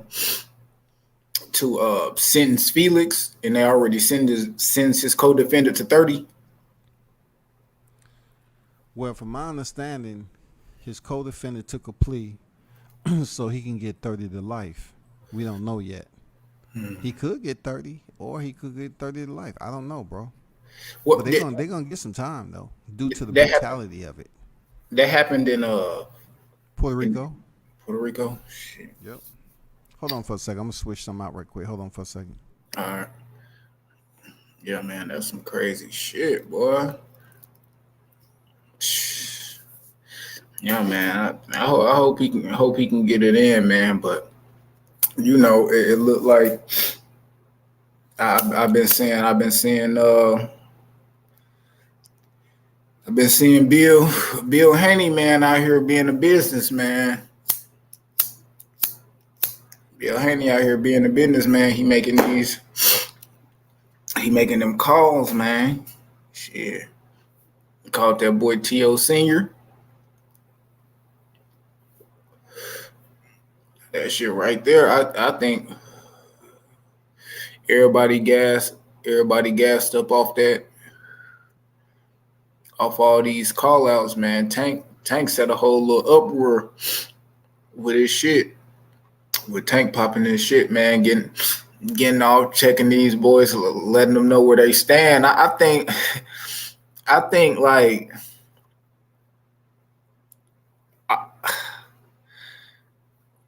man, it's just, when I just look at it, man, it just, with that Tank saying that and all that, man, it just kind of let you know that Tank is like up here. Like what Tank do, whether people feel like he ain't fought nobody, he ain't this, him speaking or whatever, the shit Tank do matter.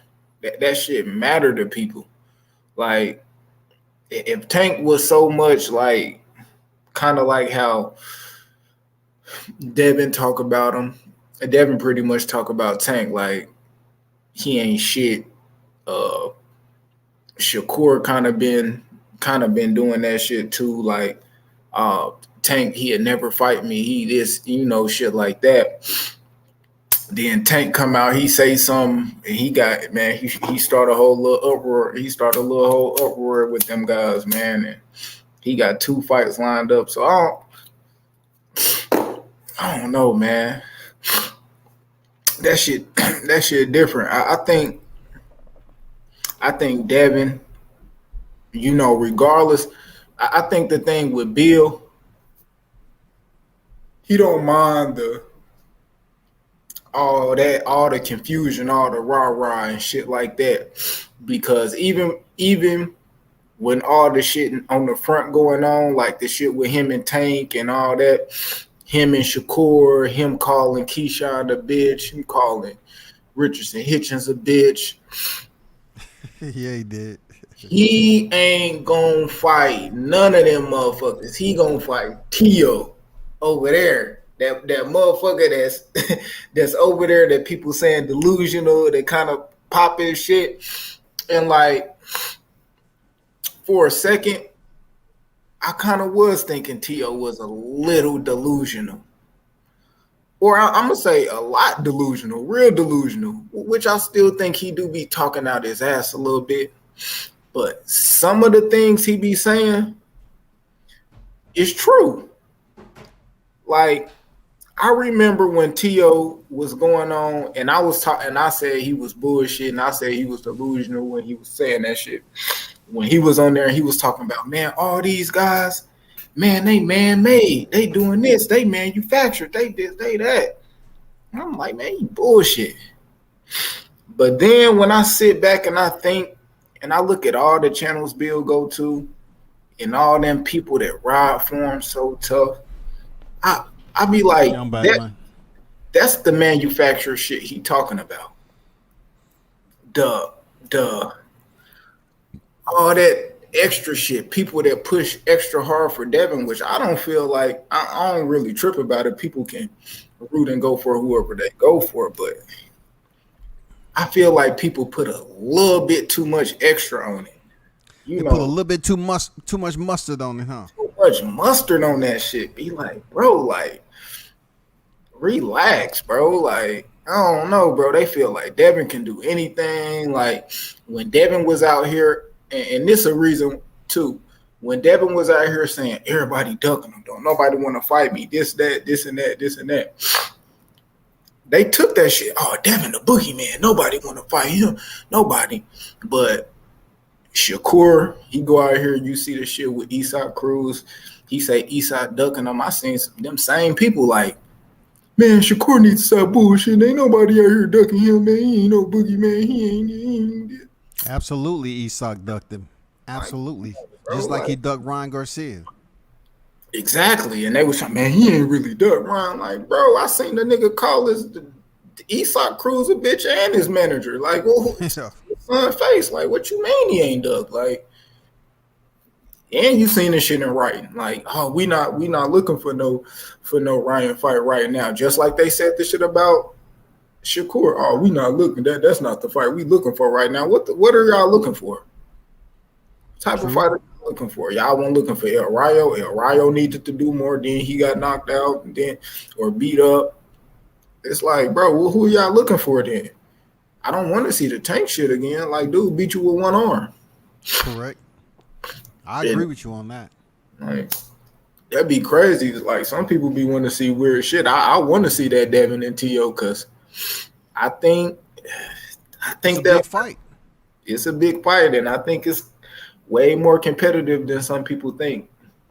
It as well. Like, especially, I mean, if he do it, because I seen him talking shit today, and he was like, what T.O. was like, well, you gonna fight Lomachenko and this and that, and then Devin said, man, I'll go straight to 140. I ain't signed no shit with Lomachenko. I'm like, oh. I pulled them glasses down. I just read it again. Like, yeah, okay. Like, Devin, he's saying the right shit, but do that. Because I seen your daddy call him. And respect to Bill, but I feel like Bill do a lot of shit Devin need to be doing. Like, it was weird. I ain't gonna say I ain't like it, but him going around, it's Thanksgiving, this is like, I ain't really like that. To me, that's corny. I thought that was kind of corny. But like, if you had that idea, why didn't you go tell Devin to do that shit? Hey Devin, go get you a stack of hundreds and go pass them bitches out and say that's the money you won from that sparring match with Tank. You don't do it. Tell your son to go do it. He needs to be promoting that shit. Like, I think I don't know. I don't know what the fans be wanting, but what I do know, they don't keep that same energy for everybody around the board. Because if T.O. Senior was going around do that, oh, that motherfucker drunk, man. What's wrong with that nigga? He doing this, he doing that. You know what I mean? Like, should be weird. They pick and choose, man. It's all about who they like. And I like Bill. I got to speak to him a couple times on a few panels, but I don't know. I feel like sometimes he do a little bit more talking than he have to. I think sometimes Devin should do it, because I do think Devin know how to. Everybody done heard Devin talk. Devin can articulate himself and speak just as good as anybody else, even better than some people. But it's like, when you got Bill doing all the talking, Bill doing all this, it's like, man, it kind of take away from what Devin do. You know, all the way back from before they fought Linares, and he was saying, when he was talking that, oh, we stopping this and we stopping that, and 2-3 fights go by and you ain't stopped shit. You know, well, really, I'm going to say 3 fights go by, because he said he was going to stop Gamboa. He said he was going to stop Linares, and they said they were going to stop JoJo. And they didn't. And it's like, stop talking for your son, bro. Like, stop talking for him, bro. Let him go in there and fight. They don't even talk that knockout shit no more, because, like, you the only win over Linares, and you didn't knock him the fuck out. Right. Mm-hmm. So going to 140, I seen them call out Regis. They said that'll be one of the fights they want, but I think they can get the T.O. fight. I think if all is well, if Devin actually fight Lomachenko, T.O. do good against Sandor Martin, both of them can get their first pay-per-view against each other. Maybe. I think with T.O. trying, you know, T.O. would try hard. He trying real hard to become like that star. You know, he see that shit with Tank. He see that shit with Ryan. He want to do that shit bad as hell. Like T.O. want to be one of them guys. And he do, as far as like in the ring, the showmanship, you seeing him knocking people out, the backflips, all that. But I ain't gonna lie, I think it's just something about Ryan, something about Tank, or I can say Ryan for sure. Like, I say Tank and T.O.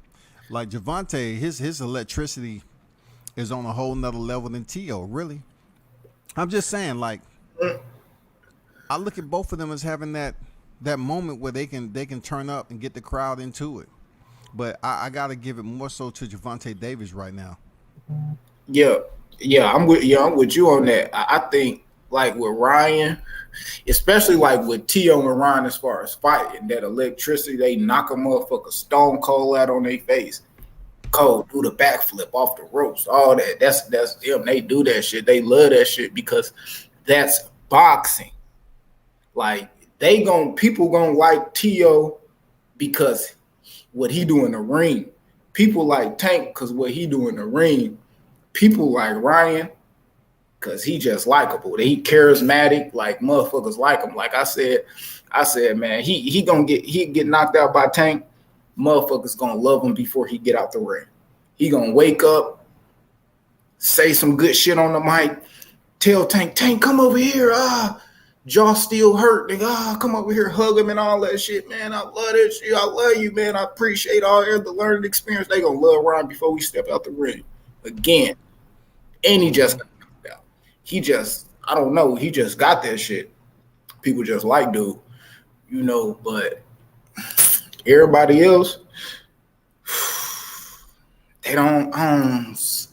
They gonna have to get their shit out the ring. They gonna have to do everything. They gonna have to do it in the ring. They gonna have to do it outside the ring, like everything. Like I feel like Tank, T.O., they do it in the ring. Motherfucker love it. Ryan, inside the ring, outside the ring, they love it. Devin, Shakur, they gonna be them guys. People gonna hate if they get in the top 5 of the pound for pound because of, I don't know, like they fight great, they look great, but I don't know. Shakur kind of got it. He cool. A lot of people like him, but I don't know. I can tell you, T.O.'s already been on the pound for pound list. When he beat Loma, he was like number 6 on the pound for pound, so he know what it's like. He just have to get back in there. They kind of downplayed Devin Haney, putting him on the pound for pound list. It's gonna be interesting, man. If they fight or not.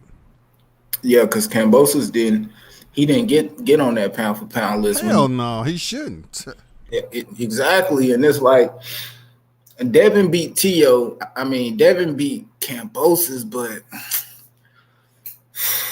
man, I don't know. It just didn't feel like undisputed. It didn't feel like, he undisputed. He the king of the division, but it's like, bro, you still, like, as far as resume goes, competition wise, man, you still on the same level as everybody else. You just so happen to get a belt, all the belts out your end. That's why it's like he still gotta stay at that weight and fight Lomachenko. Because if you would have fought Lomachenko, then you could have went straight up. Ain't nobody gonna be like, nah, he need to fight Kambosos, man, before he go to 140. Like, hell nah. You beat Lomachenko, take your ass up. There's nothing else. There's nothing really else to do.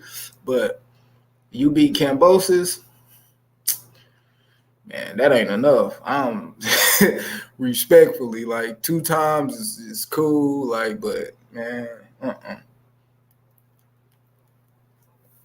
Kambosos not there. I think with Devin, man, he still got a couple moves he got to make. I think to really maybe just get the respect all the way around the board, because he got my respect, but he's still learning on the job. I could tell how he fight. I could tell when I listen to his corner and what he do and what he don't do. He's still learning on the job. He not all the way on that level. And if you feel like Devin is already like high ass level up there, then shit, he still got a lot of room to grow and shit. It's still a lot of stuff that we haven't seen him do. A lot of things we haven't seen him fight through. I was talking to Method earlier today on the phone, and I'm like, man, he fight T.O. T.O. kind of like in this last fight, you seen T.O. kind of switching from orthodox to southpaw and shit. And you remember in the first round of the Kambosos fight against Devin when Kambosos starts switching to doing that shit. Yeah, all irky jerky and shit. Devin looked confused as shit. Like, what the fuck is going on? Like, oh shit, Kambosos, kind of won that first round. You could say Kambosos won that first round. You seen him like, oh shit, Devin looked kind of flustered. T.O. be kind of switching, and he coming with some shit. He coming with some hot shit, Yeah, he's smooth with it. I mean, that's what make him exciting. So, like with Devin, bro, that's gonna, man, that power, bro. Yeah, that power, man. Dude got some fucking power, and he can take a shot. He can take it. I mean, Kambosos did drop him, but I don't know. how you feel about T.O. Chin or maybe him getting dropped again? Dude, he got hit in the first round, full speed, everything on that, and all he did was fall back on his left glove. Come on, man. You know he has a respectable chin, man. Come on. Who just sending T.O. to the canvas?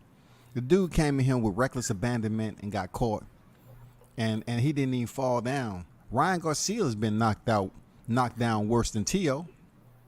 Mm-hmm. Real talk. Kambosos was knocked down worse than T.O.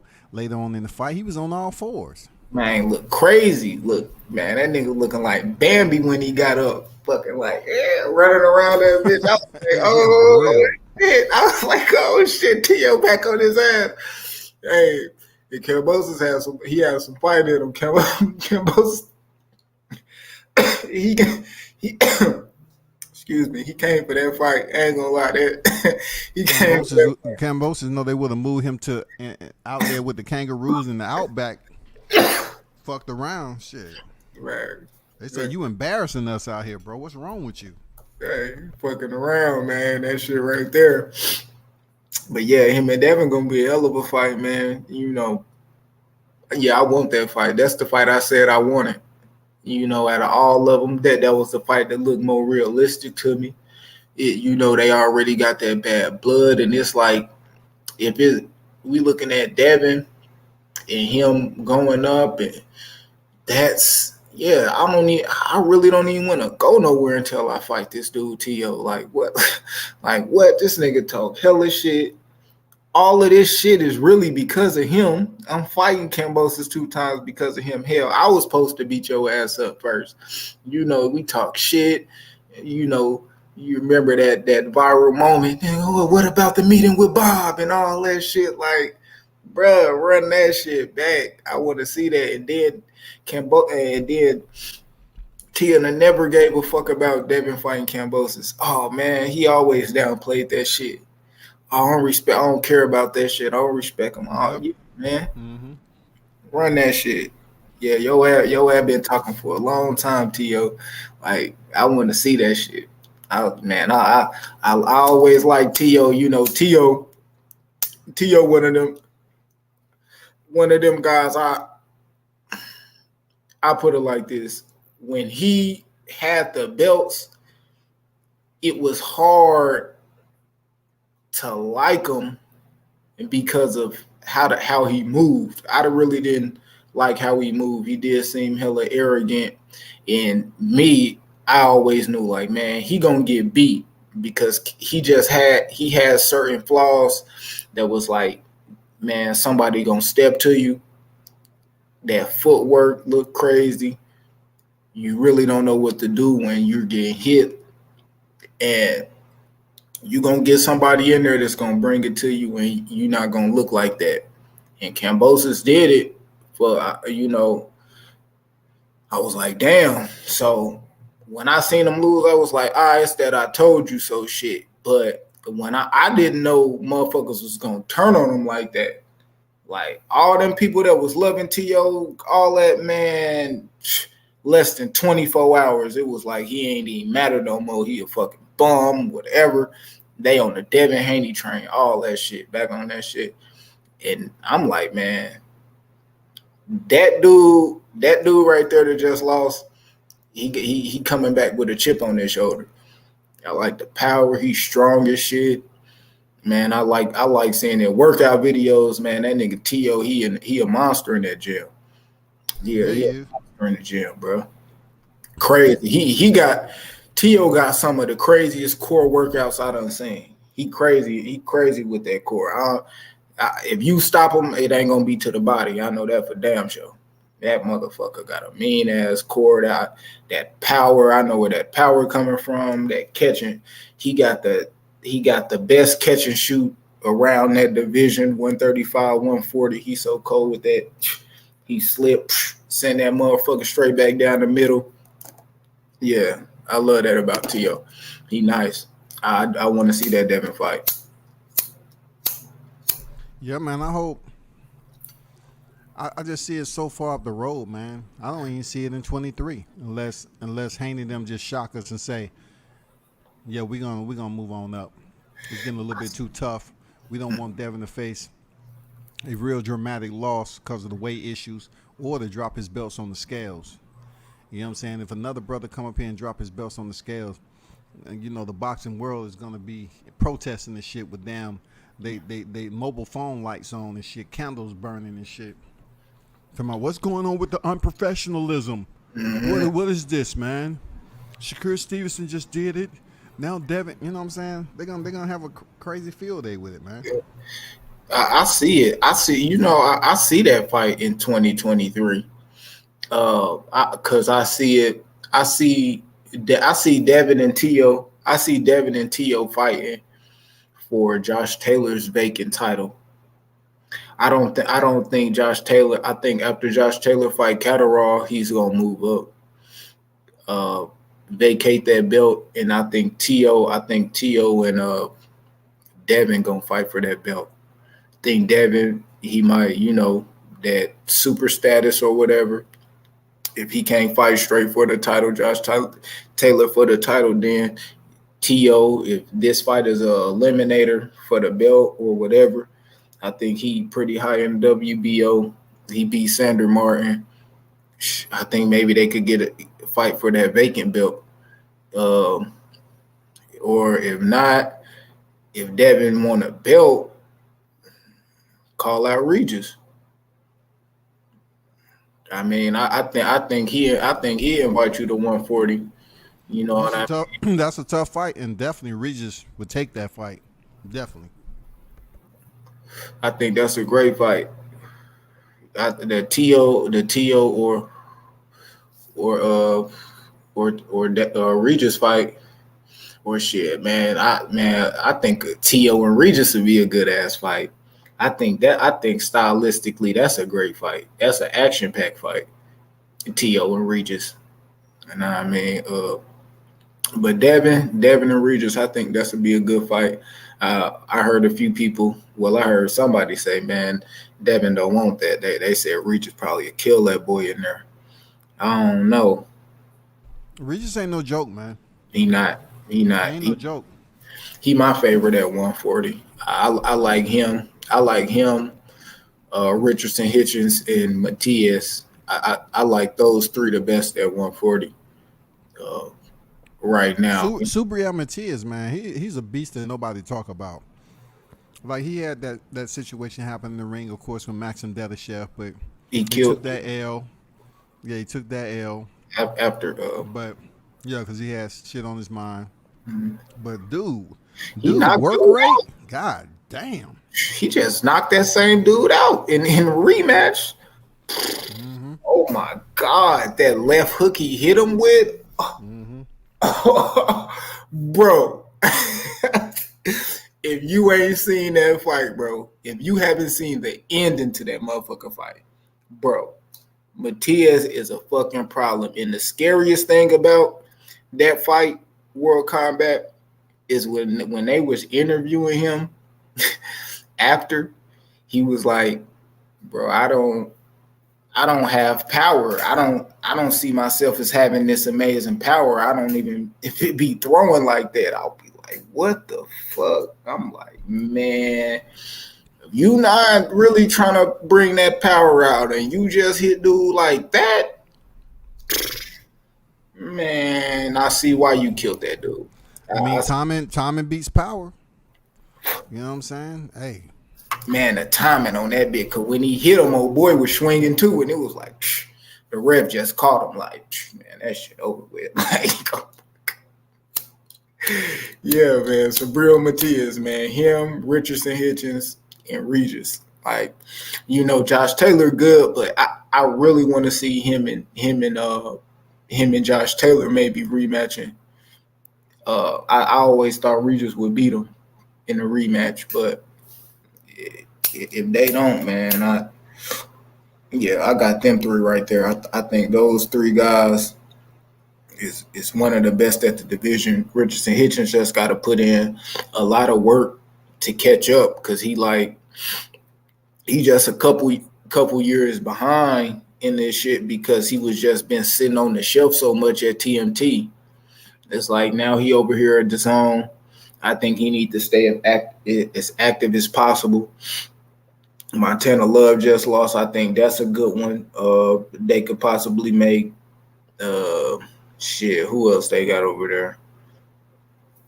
At 140. Hell, I don't know, man. Just get some people to get you ranked, because I don't think he's ranked in the top 15 and no sanctioning body. So maybe one and he like 14. So I mean, the only basically, stale year, so to speak, that he had was 2021. He fought the Iceman himself, Malik Hawkins. yep. You know what I'm saying? So even though he looked good fundamentally in that fight, it just seems like Hitchens just go by the book, give you boxing, nothing less. In order for him to, try to change levels a little bit and have people come out to see him and put him on the co-main event, the main event with some big names, he's gonna have to turn up, man. He's gonna have to do something much more than just going in there boxing. Yeah. I think he gonna have to learn that through experience. Get in there and actually give people, what they want to see. Because although he stopped somebody, he stopped that guy in this last fight. A lot of people was feeling like it was boring, but it's like he gave people what people want to see. Somebody getting stopped. The referee had to go in there. You talking about hit and not get hit? Man, dude couldn't touch him. Dude swinging in the air, he blasting him. So I do understand what you're saying. I think he do got to put a little bit more mustard on his punches.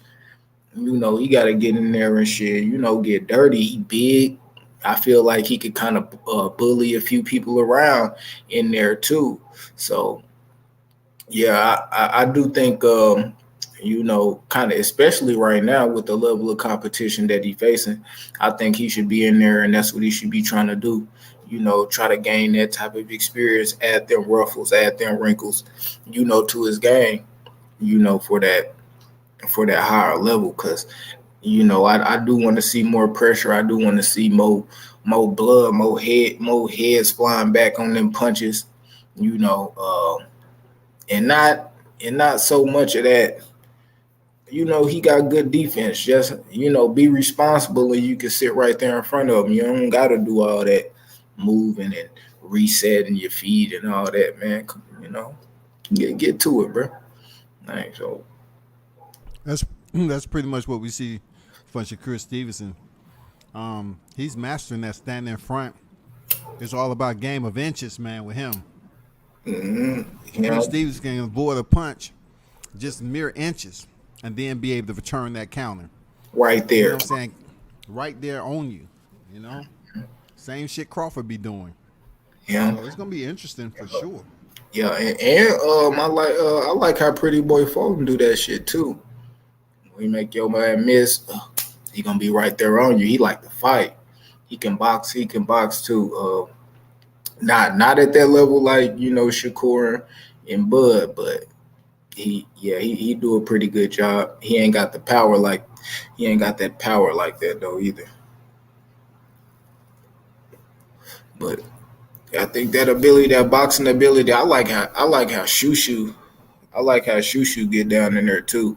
Yeah. And Keyshawn. I mean, both of them dudes are improving every fight, it seems like. Mm-hmm. Keyshawn, Shushu, even Jahad Tucker, man. Yeah, Jahad. Who else? Man, Xander too. I like Xander. That's it.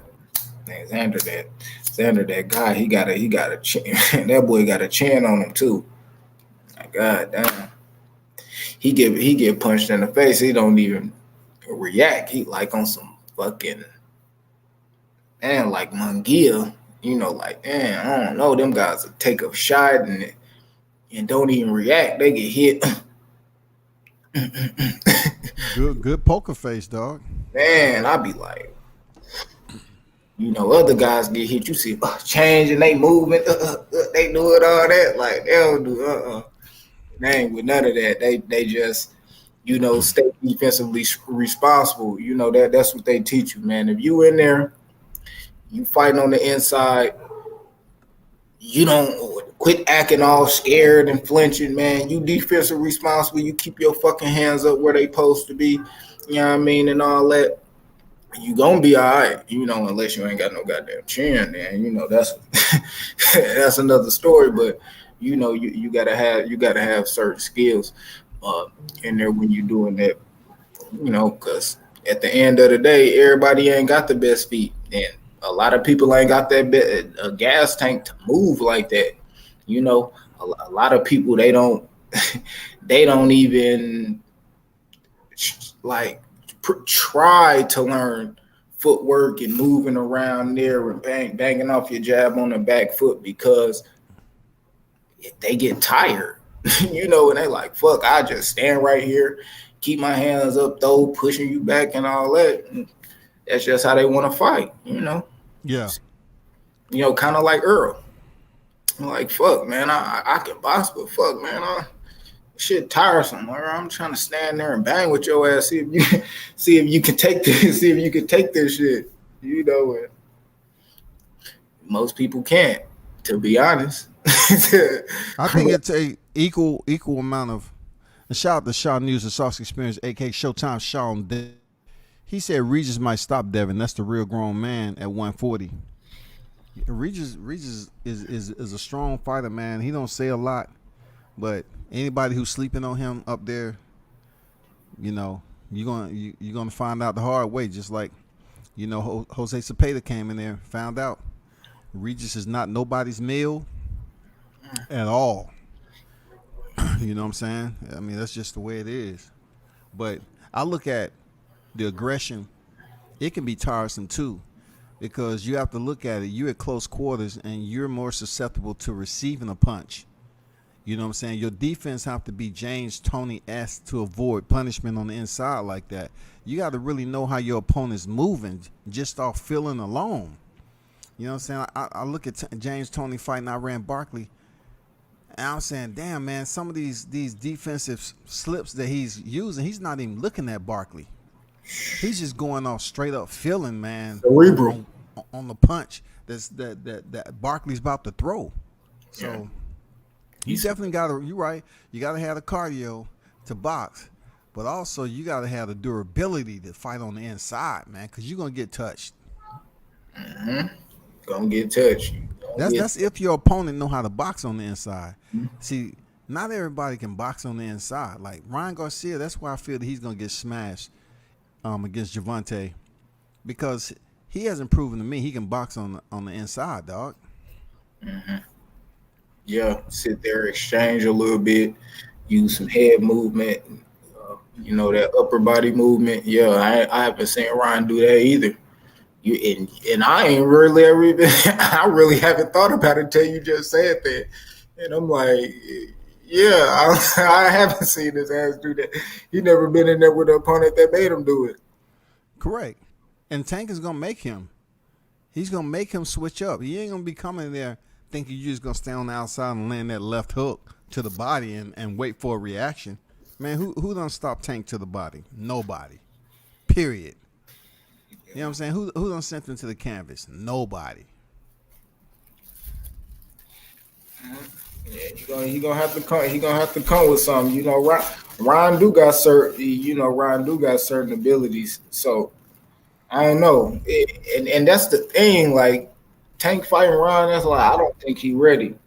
But depending on how that fight end is the credit I'm gonna give Ryan. If you actually go 12 with Tank, and that shit is somewhat competitive, I'm like, oh shit. I'm gonna be like, depending on how he do it, he actually using, them God-given talents that he got, that speed, actually hitting Tank with good shots, combinations, boom, boom, boom, boom, getting out of there before Tank could touch him. Like, oh shit. Let me ask you this, Q. Let me get your answer on this and those in the chat.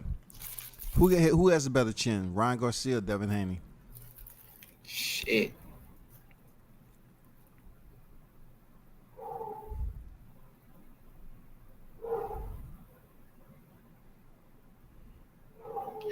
I'm gonna say Devin. Shit, Linares. I say Devin too. The reason I say that because I see Linares being a stronger fighter in my opinion than Luke Campbell at the time, and also Devin never hit the canvas. So when it boils down to it, you got to go off the eye test and who actually delivered the punch. And the way Luke Campbell hit Ryan Garcia and sent him down on his right shoulder, people, I don't know why people sit up here and they'll sit up here and keep on retreading that, you know, he got a confetti chin when Ryan Garcia, his chin is suspect. You know what I'm saying? He got a suspect chin too, both of them being hurt. But hey, he ain't been on the canvas. Hey, but the difference, and that's why I can't give Ryan credit. He didn't get up with his fucking tail tucked. He got up mean and took that shit straight to him. People picking themselves off the canvas, that's something too. And even when we looking at Chris Colbert, when he hit the canvas, how he got up, some of his spirit was still on that goddamn canvas. So you saying he turned into Winnie the Pooh? Man, fucking right. He did. El Rayo did. El Rayo got up off that canvas. That second time you seen the fight, just man, you knew he was gonna lose. Yeah. You seen it. AJ getting himself off the canvas, like, this man's soul still on the ground right now. Ryan, that man got up like he got up ready to dog something. And he gonna need that against Gervonta though. I just look at Ryan.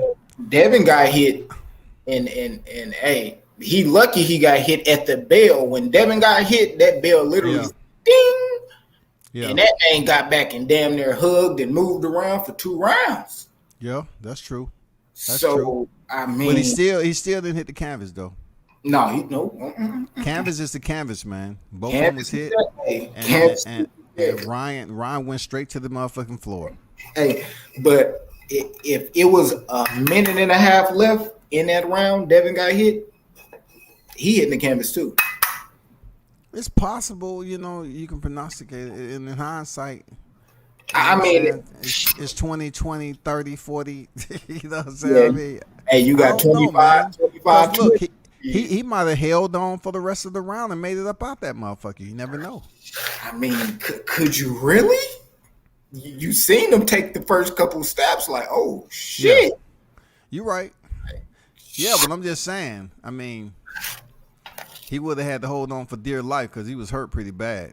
Oh, he would have been holding on like a boy. I mean, but damn. You gonna hold? I know your leg's still not under. You talking about? I mean, I don't know. Fuck. But Ryan got a better. I mean, Devin got a better chin. I give him that. Cause I don't really look at fights like what if, because I look at how the fight was fought from round 1 to when he got caught, and he pretty much was dominating the fight. It's 3 minutes per round, so I can't add another mental minute onto the round.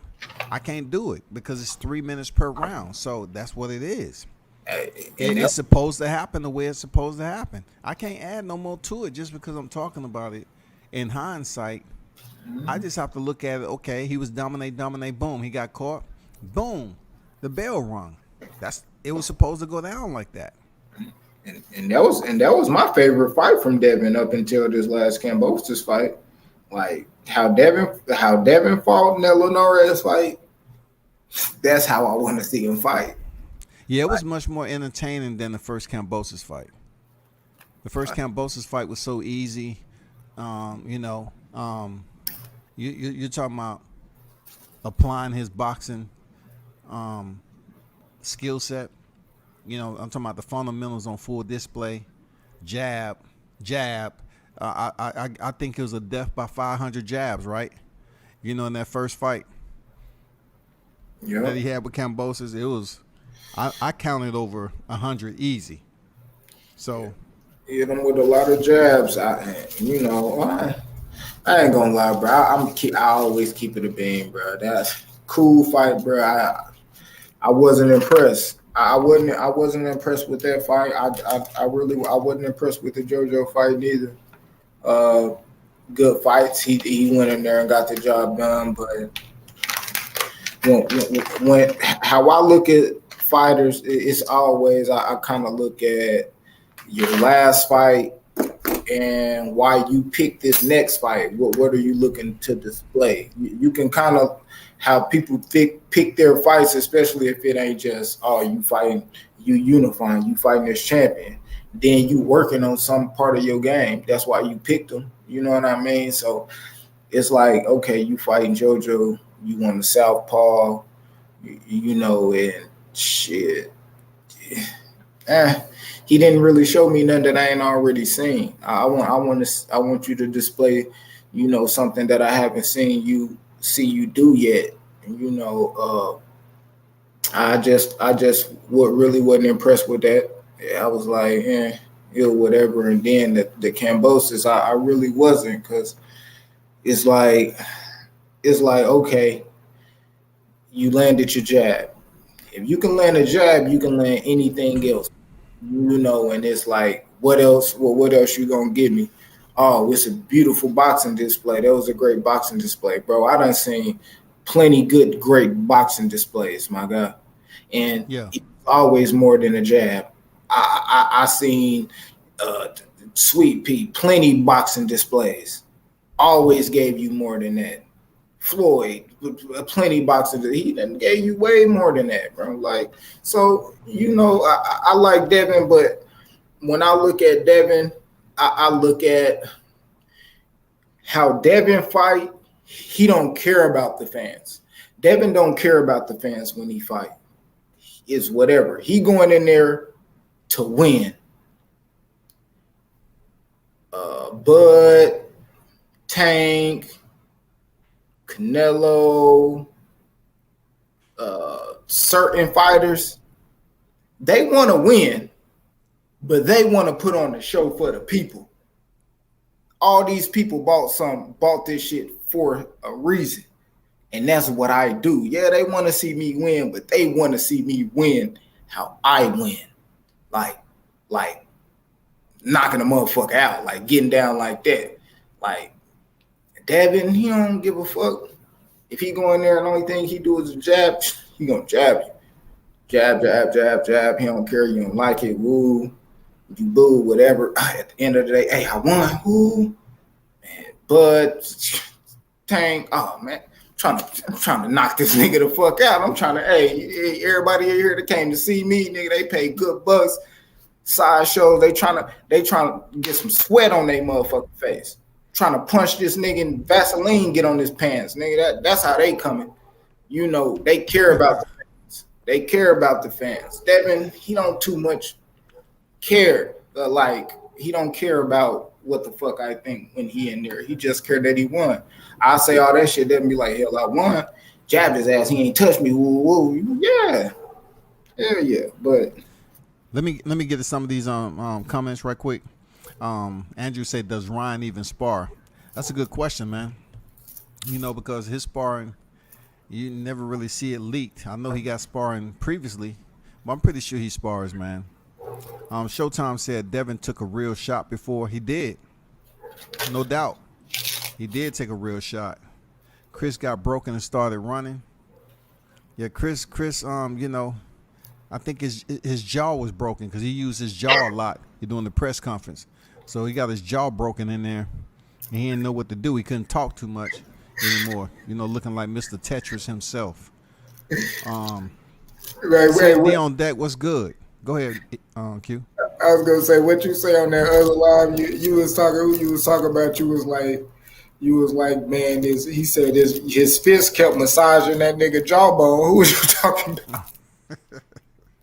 Nigga, I was dying. I'm like, man, this nigga Scotty is a fucking fool, man. Yeah, nigga, this was massaging this nigga jawbone, bro. That shit is funny. CFD said if Ryan Garcia fights Tank the same way De La Hoya fought Trinidad, then Ryan will win. But that's only if Ryan doesn't gas out like De La Hoya did.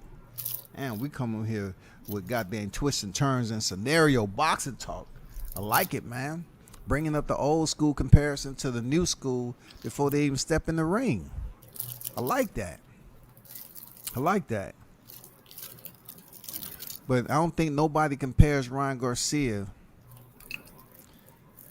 I don't know, man. I mean, he is the closest to Oscar. He don't fight like Oscar. But man, I mean, how is he closer then? I mean, just from a promotional umbrella. Yes. Like what brings him close to freaking Oscar? Like Golden Boy. Yeah.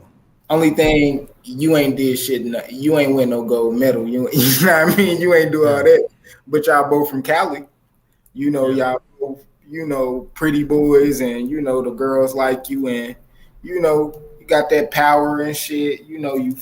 Oscar was, Oscar just fought them killers. I think that's just it what it is. He did. You gotta give him his credit, man. No matter how he sounds when he talks, no matter what controversy came out, because his skeletons creeped out the closet. I mean, Oscar, man, he went in there and handled his business, man. To be so soft spoken, the way he was, dude was a killer in that motherfucker, dog. Like, come on, man. That man fought Sweet Pea in the 90s and Floyd in the 2000s. That nigga, yeah. Yeah, man. I got respect for Oscar. You know what I'm saying? As far as boxing goes, the best Oscar I seen when he was down here on Triller, and the Triller execs are different. They don't want you on live. They don't want you commentating, being all professional. It took Al Bernstein a little bit of time to get snapped in because he's so used to being professional. But they was smoking up there and all that. And Oscar was fucked up, man. It was funny as hell. That's the best I done seen Oscar come outside his shell when he was commentating the Triller card down here. And Regis even fought on that card. Yep. Hey, left that boy up on a goddamn scratcher. Regis a goddamn beast. I got to see Regis fight. I got to see Regis fight in San Antonio on the undercard of Tank and Leo Santa Cruz. And he knocked that boy out in the 4th round, I think. Stopped him on me. He came out. I guess people was getting bored. They booed in like the 3rd round. And I seen Regis walk to the corner. I could just tell he was sitting there. Came out, boom, knocked that boy out. I'm like, shit. Yeah, Regis is the truth, man. Like 140 pounds, 2-time world champion now. I mean, he's the truth. I don't know how long he's gonna stay there, how long he can continue to make the weight, but right now he said he's gonna do it his whole career. He said he's gonna try to do it his whole career on the he did the Sean Porter podcast, and it just came out today. And he was like, yeah, like Marvin Hagler. He was like Marvin Hagler, one of his favorites. He was like, yeah, he got a nutritionist. He was like, yeah, I'm gonna try to, do my whole career at 140. He was like, yes.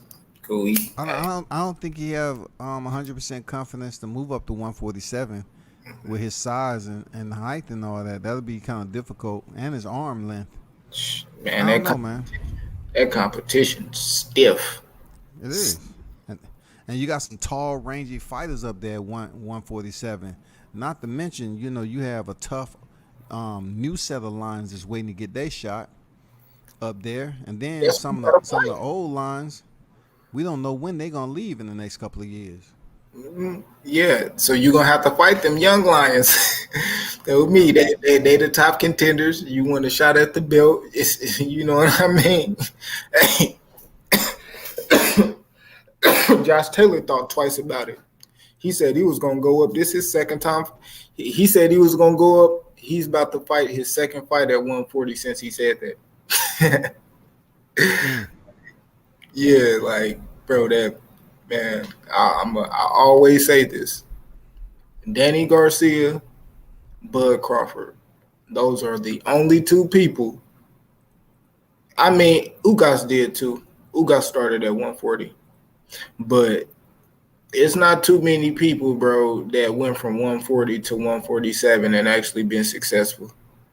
Them guys is, man, they ain't playing with your ass at 147. Them 7 pounds is a lot. It's a lot of skill, a lot of strength, lot of speed, a lot of man. Them boys big up there, man. Yep. But to the right boxer, all that size don't mean too much. I don't think. If you're the right boxer, like Dimitri Bivol, his skill set fighting the bigger guy, man, the way he just nullifies that shit, and he ain't really doing no extra over the top exaggerated movement, man. He's just giving you what he want to give you, man. When it's time to let his hands go off the counter, he'll let his hands go off the counter. You know, he don't move too close on the inside, except when it's effective. Like when he hurt freaking Gilberto Ramirez, bro. Like you seen it coming. When he say, okay, this dude's slow as hell. He big, but he's slow. He made him pay, man. He almost rocked him. It seemed like he was gonna put him down, but man, he's a very smart fighter, man. And a lot of people could say he can be flat-footed. He looked flat-footed, but I don't think so. I just think he's kind of mastered his fighting style. He doesn't anchor himself to the point where when the counter shot comes, he's trying to, run and do any unnecessary movement. He got pretty decent hand speed, and he does have power. He does. He got power. He damn near stugs her though, man. Yeah, he But almost did, man. who you think at 140 could go to 147 and win a title, or And win a title? compete, win? I mean, shit. I'm gonna just say win. And win a title. We talking about a 5 to 10 year span? Yeah. Cause we ain't talking about now. I don't see anybody leaving 140 and leaving and going and walking through that door 47 for a title shot. I don't see nobody, man. I don't know. I think in a few years, I think Matias big enough. I think Richardson Hitchens big enough. Don't know if they can beat them guys up there now, but you big on Hitchens, but I just believe that he's gonna have a gear to go up there and mess with those 147. You just not gonna get away with just having one gear off the fundamentals, off the strength of the fundamentals and technical know-how. mm-hmm. Let me see. I mean, you have a lot of people, man. Like I know Rolly Romero has teased the people and talking about he wanted to fight Spence and shit. Spence will goddamn slaughter that motherfucker, boy. You think he could beat Butayev? Who? Shit, any of them guys at 140. I like Butayev. You think they beat him? I don't know, man. Like I don't know, man. I don't know. I really couldn't tell you. Yeah, I don't know. Yeah, I don't know. Fuck, it's crazy, bro. And ain't none of them guys at 135 can gonna make that shit at 147. Like Devin, like, and that's why it's like, damn. What he 24, he go to 40. How long he gonna spend at 40? Cause it's not like a glamour division, and he about the money. So, like, gonna go to 147? You think Devin can be that 147?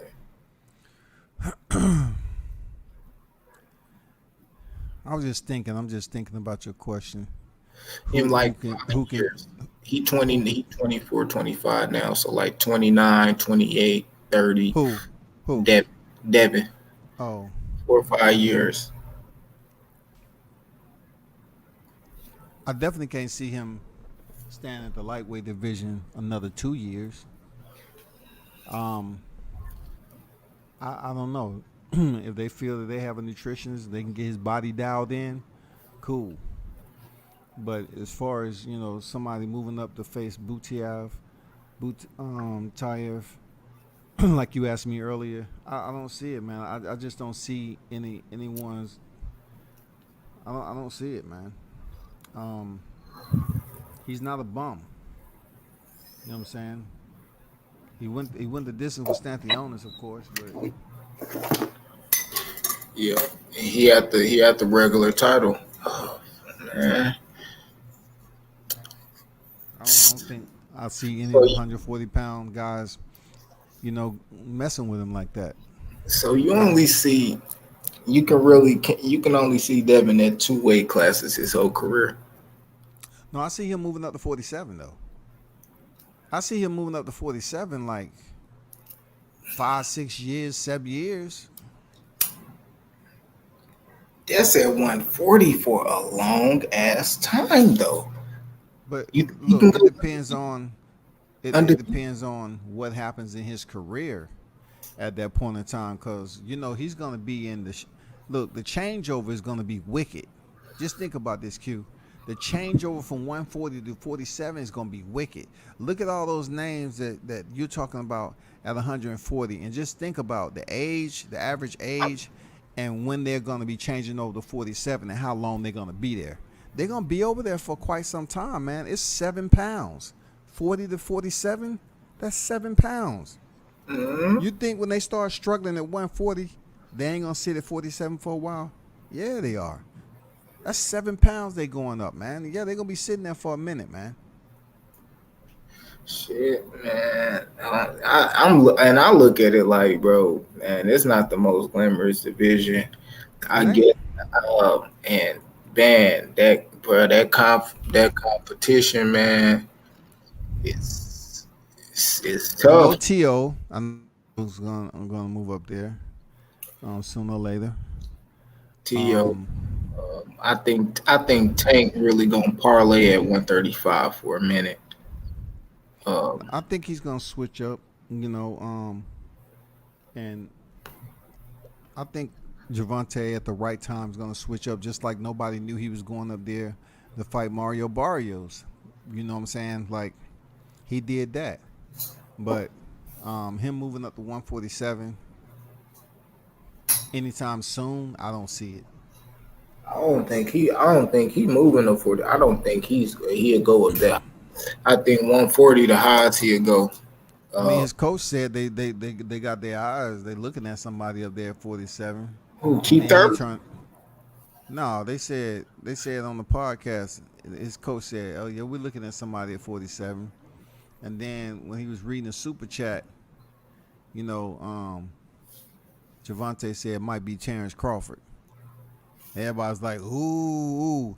And then Tank said, get his ass up out of there. He didn't say he wanted to fight him.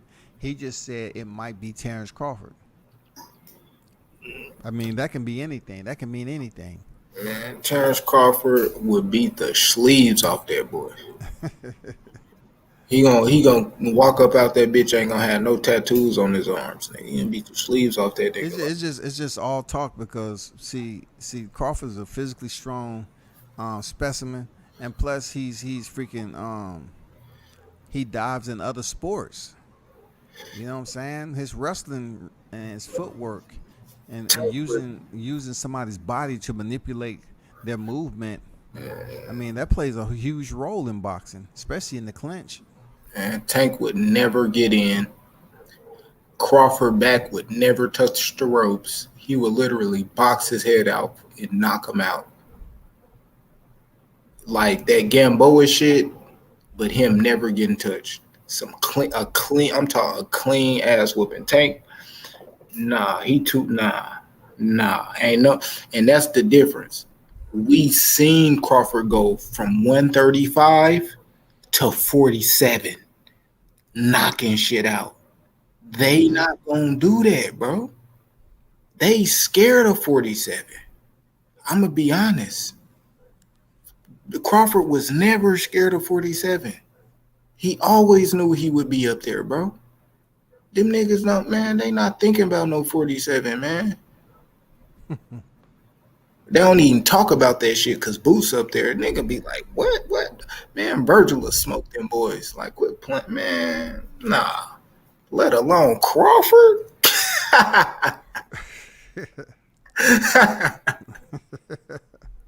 Man, I thought about that shit. Bro, man, they better quit fucking bullshit. Shit, the shit sound good for conversation. You know what I'm saying? But Crawford's nobody's damn, opponent. Like You know, you ain't gonna just I'm pick him. No, man. No. He selects you. It ain't you. I'm gonna pick him. Yeah, I'm gonna pick him over there. Man, man, I'm gonna tell y'all this. I'm gonna tell y'all this, bro. If you think a fucking man Tank got a chance, bro, like, man, niggas gonna be crying like when Josue got knocked out, man. Man, come on, man. Yeah. Shit, like, I think that was a little bit different though. Josue getting knocked out, man. He was in there with his people all, you know what I'm saying, some ringside just off, you know, the ring apron. I mean, that was bad. they gonna be just like that with Tank. Man, you know they love that boy. They gonna be up there. They gonna be like, oh yeah, Tank, man. I don't know who it is. Tank about to go out and knock some dude out, man. I can hear him now, casual niggas, man. Tank going, he say Tank going up fight somebody at 47, man. You know what I mean? Shit, I heard he beat Earl Spence, man. He gonna fight. He gonna fight. He supposed to be fighting him. Get their revenge back to Spence, man. He gonna get his ass thraxed. No cap. Like, man, I ain't gonna lie, bro. Nah. I'm gonna be honest. That's talk. Now that's just talking because you just drank some water. You know what I mean? You ain't thirsty. Your mouth just got your thirst quenched and shit. Like, nah, bro. Nah. They just talking. It was good for conversation because Crawford's name been in the media, buzzing for a minute now. So Man. why not bring up his name? You know, Put you got a Thurman fight name. coming up. You got a fight coming up in January. So of course, boxers do little shit like that. You know what I'm saying? They play little hocus pocus games. Like they'll mention people, other fighters. You know, and they know Crawford name popping right now. People talking more about Crawford than they are Tank, Devin, T.O., anybody. They talking about Crawford, man. Hey, he better put Thurman name back in his mouth. Like, yeah, man. Yeah, Thurman beat Barrios, man. Fuck it. I can beat Thurman. You know what I mean? That's way more smoother. But Bud, bro, come on, man. I think they be trying Bud, you know, just because they think he's an easy target on social media or something. But Bud be pulling up on cats, man, on social media Bud, and in real life. Man, Bud let these niggas slide. Like Bud, like me, man. Midwest shit. And they can say what they want, man. I want to look you in your eyes, bro. In real life, all that shit be cool. You know what I mean? You can say he gonna win, bro. It's all about the after effect, bro. When I look you in your eye, now what you gonna say? Cause I got a bag of shit I can talk. You know what I mean? But yeah, come on, man. Niggas ain't ready for that shit. I remember when he was talking to Gary Russell. He said, "I'll fucking break your neck." Like, come on, man. Dude, break y'all little niggas, man. Ain't no little nigga coming up from no fucking 35, 40. He said, if I see you in the street, man, I will break your fucking neck. Damn. He said that shit without blinking. Without blinking on I some will like, break your motherfucking neck, dog. Like, but see, you know, Russell went back at him when he was in the barbershop. I was gonna say that. I don't believe it. I'm just saying, I don't believe it. You know, but for Crawford to come up there and think that the same thing gonna, you know, return somehow, so it's gonna be deja vu. Nah, it ain't happening, bro. He come up in the barbershop talking shit. Nah, you're not gonna just go over there and punch him in the face, dog. It ain't happening, man. It ain't happening, bro. Bro, it ain't happening. Then man, he gotta be perfect for 12 rounds. Man, all right. Like, like Sean Crawford, was he perfect? Was he perfect for 10 rounds with you, nigga? Fuck you talking about, bro? Dude drenched your ass out there. On me, out that bitch. I seen this shorter motherfucker put up like Sean Porter seeing signal for that to throw in the towel. It looked like Sean Porter was nodding like, yeah. After he got up and he got finished counting, but I think it was the first knockdown. But shit, hey, nigga look It's like you. just the point that Sean didn't really check him on what he was saying. Like, hey, I'm just telling you, he's stronger than what you think. I mean, like, yeah, you got off on him when y'all was in the AMs, but this is a whole nother world now. Grown man shit popping. I'm not saying Gary no punk now, no way, no how. But Terrence is a grown fucking man. Years just went by. Well, That was what it was. But you're not gonna just say, okay, he come up there talking shit. You're gonna punch him square in his face again. I mean, come on. I hope them two never meet. hey, Scotty. Just walking. Hey, he ain't beating no nigga with 6 kids. Fuck with this nigga got 6 kids and a wife. He about to beat your ass, and he a hell of an uncle, nigga. What is you talking about? You ain't lying, man. It ain't freaking happen, man. Dude about to kick your ass, man. And his daughter running out of her shoes and shit, running back and putting them on and then winning the race. Come on, man. Stop it, man. That's too much. That's too much damn DNA right there, bro. He got athletes in his damn family. Oh yeah, bro. Like, I don't know, man. Man, man. I like Tank, man. Yeah, he stopped at 140 for a reason. So, and he was kind of hesitant saying 140 because he was thinking like, yeah, like that. I really think Tank like that Devin shit is it's no need to fight Devin if he ain't got no belt at 140. Shakur, I think open season. You at 135, I end up getting a belt, you end up getting a belt. You know, we clear all these other niggas out, I guess. What's up? You know, I think that fight will be before Devin and Tank, because I think with Bill and them, bro, like, man, regardless of what's said out in the public, and it's cool, it sound good, you know, I believe some of it, but he like, it's not in his business plans to be fighting Tank right now, bro. He got 2 people lined up right now, like, that ain't Tank. He gonna keep talking shit to Tank too, just like Tank gonna keep talking shit to him. But they ain't meeting like them. Nah, I don't think them two gonna like that might be like the last fight, or if Shakur go up. I don't think Shakur, like, Devin is in a different weight class, just like T.O. and all. And check this out too, Q. It's not an in-house fight for Al Hammond to entertain that shit. Yeah, he ain't entertaining. You think he gonna entertain that shit? I mean, he may up the road. I don't know, but you think he gonna entertain a fight that's not in-house of that proportion? We don't know. Yeah, I don't know. Tank on some shit. You know, see what's going on with Crawford Spence. So imagine freaking Haney trying to come over there with no promoter. He's trying to fight Javante. Oh, they got Bill. Bill gonna be talking with Al, man. You know, shit. You know, Bill. He gonna be up there talking that town business shit. You know what I mean?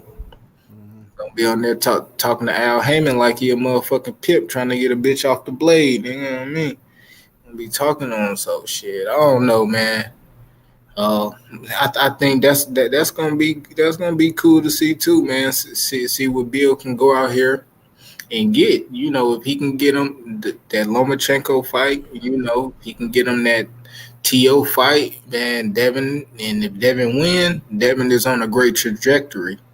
He is on a great trajectory of going up constantly, shit. Because, you know, to me, I think Devin got the best and most lucrative fights coming up, like if I'm just looking at what I think his plan could be, like, man, we talking Loma to T.O. to Regis to, you know, to whoever the fuck want to unify. Shit, if he can get the T.O. fight for a vacant belt, like, hey, you know, hey, I'm fucking with it. You know, I would definitely want to see him go up to 40, and the same thing like Crawford did. He has all the belts. You know, granted, he's still reigning, defending, undisputed. Go up there and get an immediate title fight. No tune up. You moving up, move up just like Crawford did. He goes straight for a title shot. And that's just what you mentioned earlier. What about Josh Taylor? You know what I'm saying? Hey. You know what I'm saying? Josh Taylor at 147. Cause he gonna move up. I don't think he gonna fight Josh Taylor at 140. But if Josh Taylor go up, Josh Taylor probably not gonna fight nobody. Like he would top rank. They gonna. No, I'm talking about the vacant belt. You know, him vacating and moving up or whatever the case. You know, Devin has all the belts. Take that move. Utilize your chest board and move up to 140 for a immediate title shot.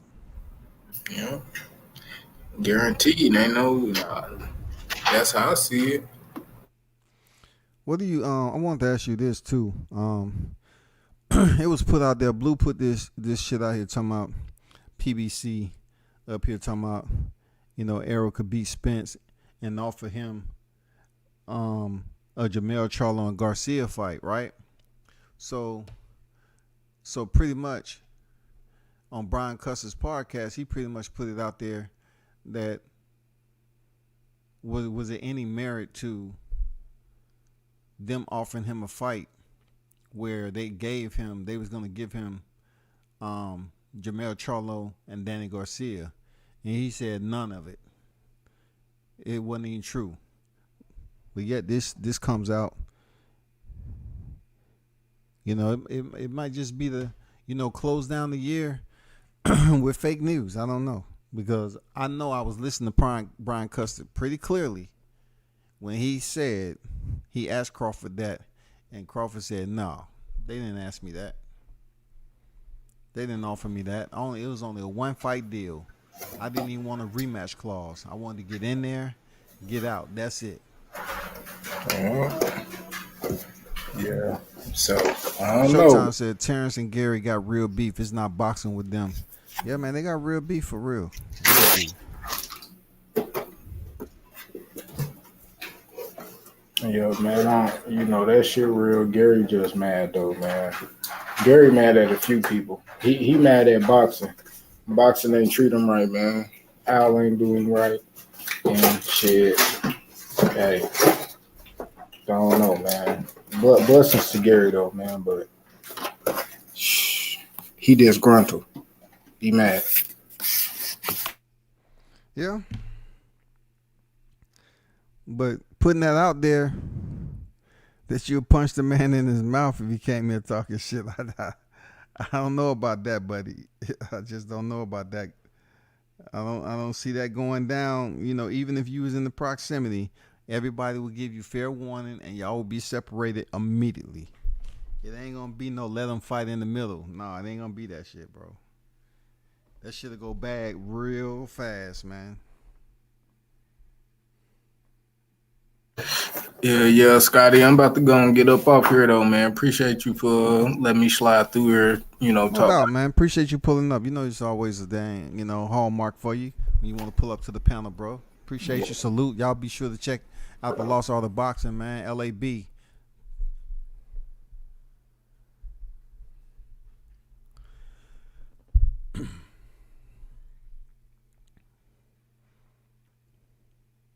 Everyone who pulled up, appreciate you. Salute you. Thanks for tuning in, of course. Let me see.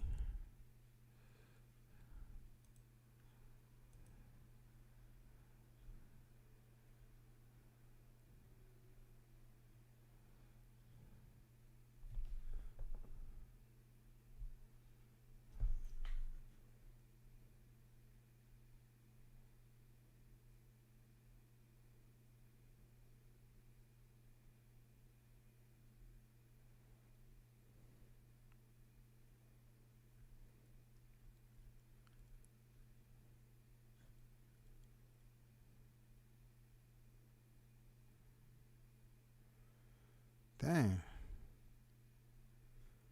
Hold on, man. What?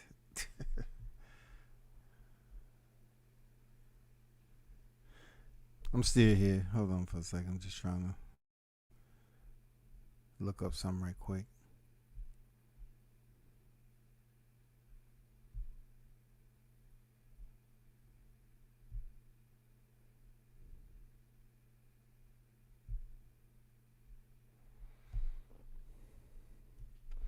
Okay. Yeah, man. Just want to touch on this particular situation since it is surfaced again. They got court coming up, and then also just some boxing topics that's floating around. I already see the thumbnails going up. People going in on Tank.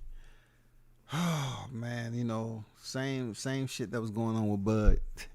They found a damn lifeline or a freaking inner tube, and now they're going in for Tank. They left Bud Crawford to next year, so they're gonna let him, they're gonna let themselves rest from all the rhetoric they was pushing for Bud Crawford, and they're gonna start that back up next year. But if you look at it now, they wanna get the attention of Tank, who has a fight coming up. So it's all the same shit, man. You know what I'm saying? He has a fight coming up. It's not gonna be against Devin. It's gonna be against Hector Garcia. But just to keep the damn exposure on Tank, keep on putting out information and have people talking about him. They can't put out positive information, so they want to put out freaking negative information to keep people tuning in, because the man got a fight in January. So expect the whole month of December for this to be happening all the way to his fight date. I'm telling you. And then slowly, gradually, you're going to see them start to pick back up. Terrence Crawford, after he step out the ring and see who he's, trying to fight next. While Errol Spence still don't have a fight date. You know what I'm saying? It's the same routine, man. This shit's it's redundant. Real talk. It's redundant. I'm not gonna lie to you. It's pretty much redundant, man.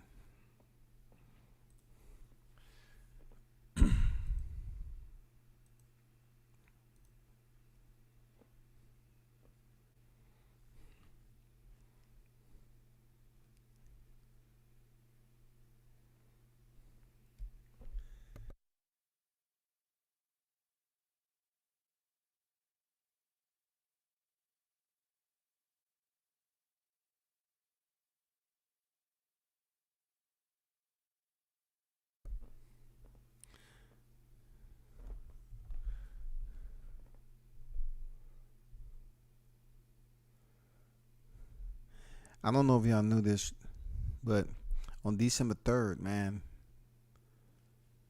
one of the most highly anticipated heavyweight bouts of all time is taking place over there. You have Tyson Fury facing Derek Chisora in the trilogy. Wow. Wow. Seriously. He's facing Derek Chisora for a third time, and nobody knows why. Don't nobody have an idea as to why he just gifted this man a Christmas paycheck. That's the only thing I can think of. Charity. Now, I don't think it's Derek Chisora's charity, real talk, because he's that dude. Man, when he wear that war cap, I believe him.